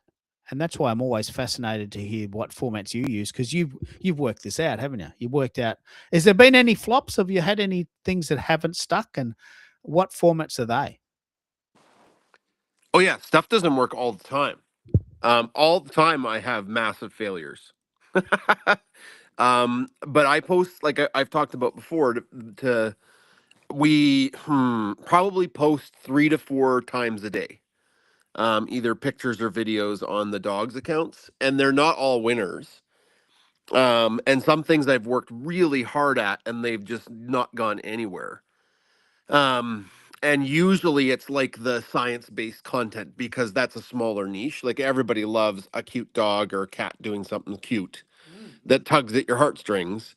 But if you're trying to sneak in science, then people are like, oh, I don't really care about that, even though that's our directive of our account. So yeah, like some of the science stuff I've put a lot of work into.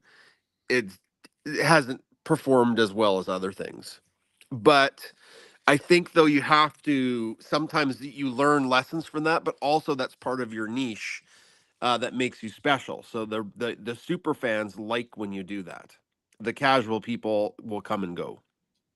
Yeah, that's very important. And it's a piece of content that I thought would be a bit of fun. One of the things we're talking about today, do you use Restream or StreamYard now? I use StreamYard, Yep. and for our live shows on Saturday. Because one thing that and then yeah, I find I'm finding I really like it, and then they make little AI videos once you're done. They're never great, but I mean sometimes they work, and it's like a little free content that is done by StreamYard.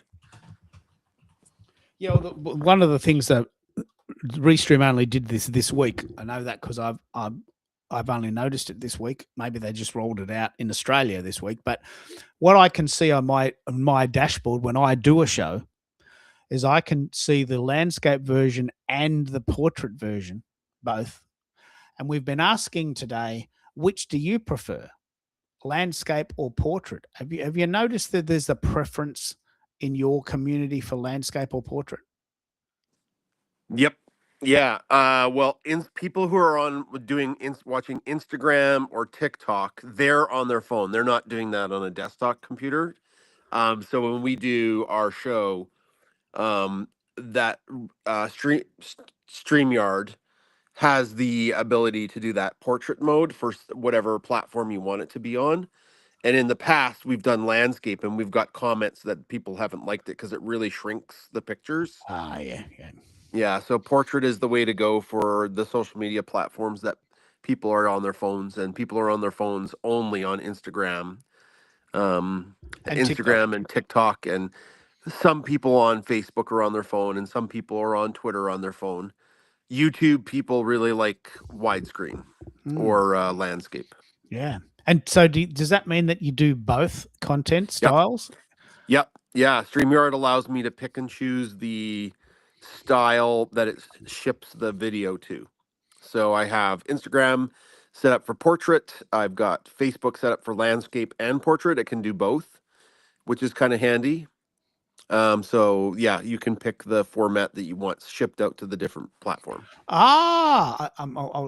There is a facility for this. So what StreamYard does, what I'm guessing Restream will follow, is if you decide, okay, I'm sending the file to Instagram and YouTube, you can send a portrait version of the show to Instagram and a landscape version of the show to YouTube, yeah, at the same time.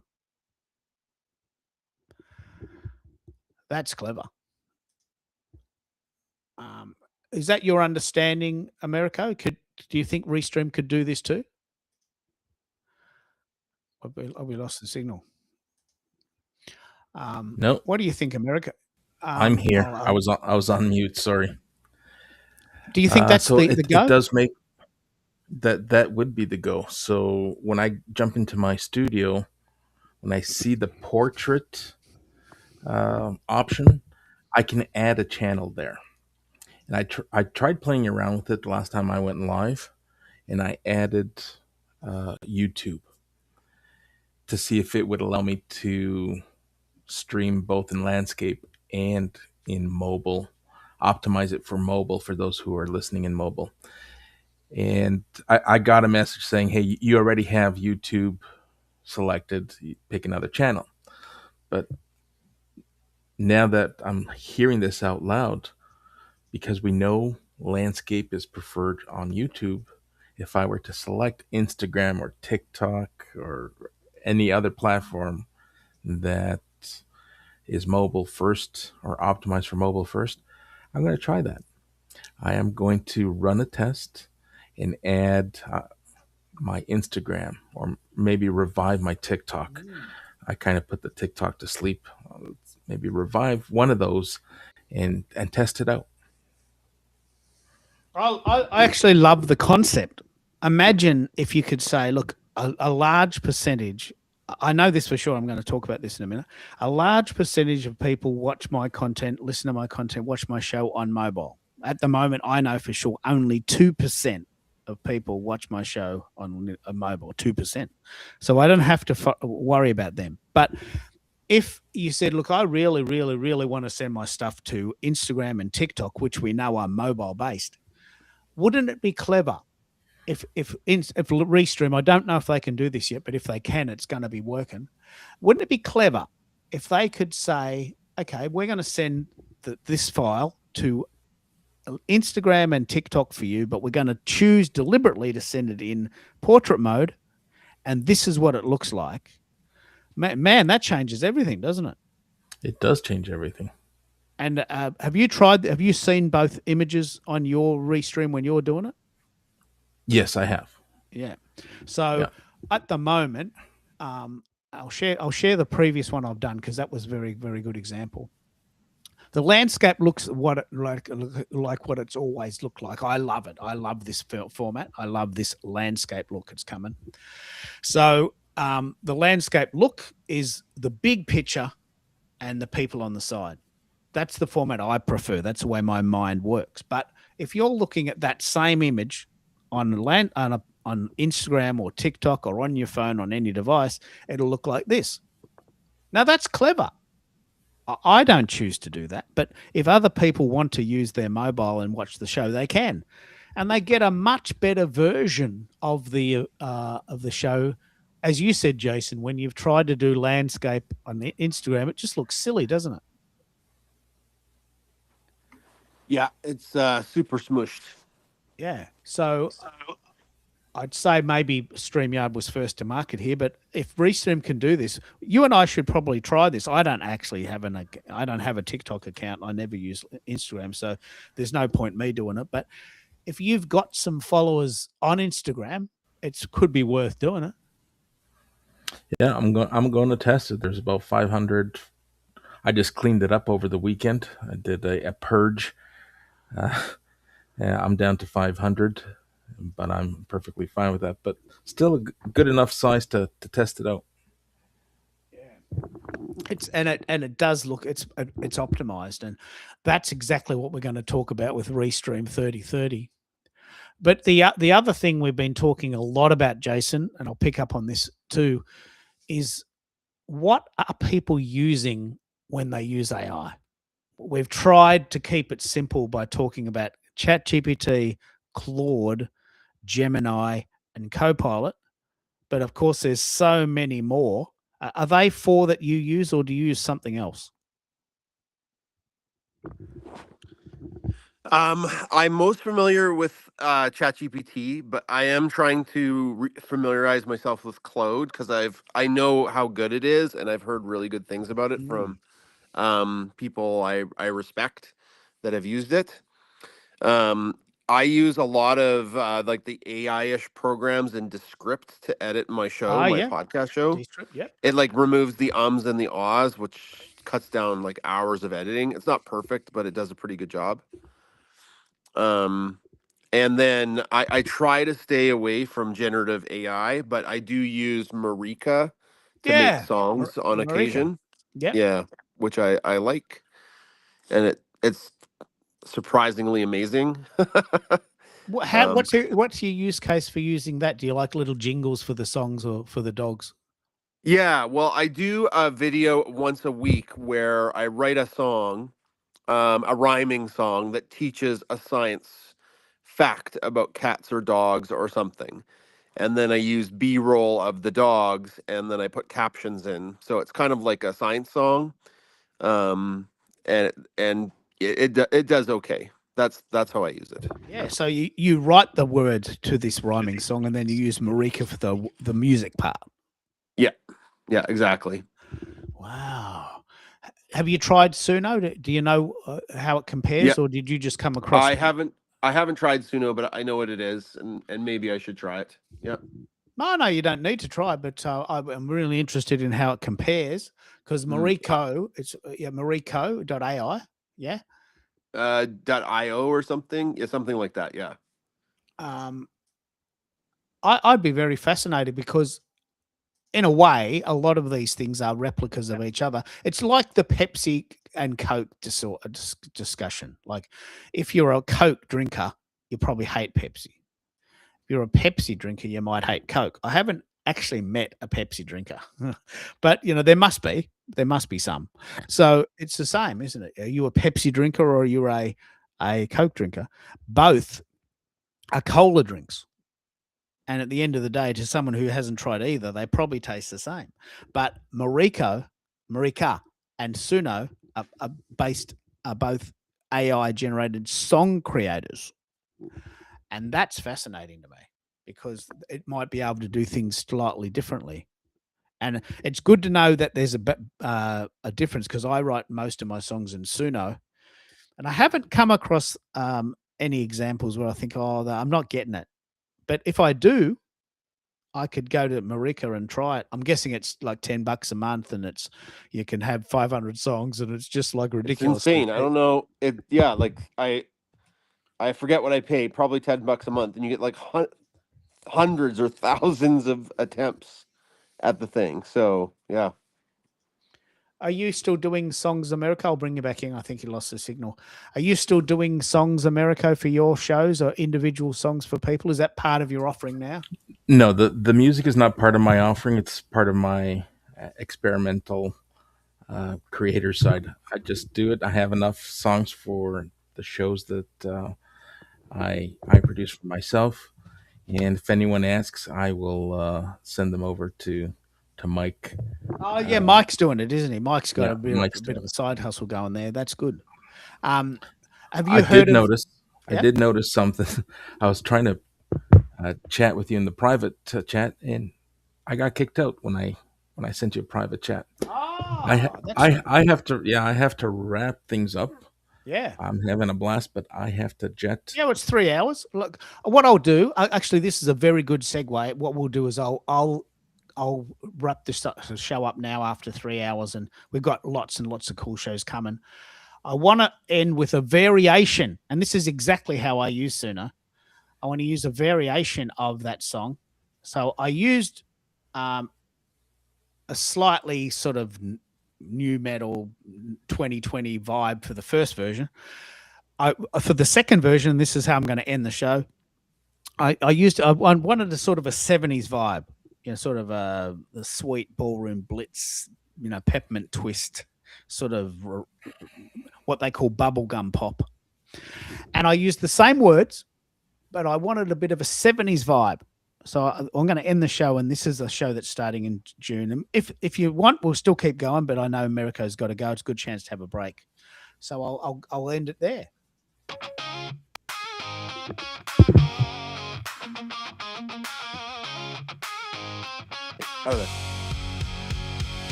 Repurpose 30.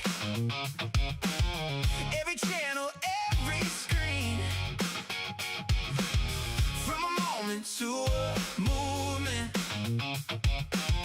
Make your content evergreen. Yeah. Got a post from last year still hitting like gold. Buried in the feed, but the story's still bold. Turn it to a video, spin it to a show. Same idea, new life, watch it overflow. Why start over when you already know there's a spark in the archive ready to glow? Repurpose 30. Every channel, every screen. From a moment to a movement. Make your content evergreen. Blog to a podcast, click to a reel. Different kind of magic, but it's all the same feel. Scrolling different platforms, reaching new eyes. Same core message, just a new disguise. You don't need new when the old still shines. Just reshape the signal, multiply the lines. Repurpose 30. Every channel, every screen. From a moment to a movement. Make your content evergreen.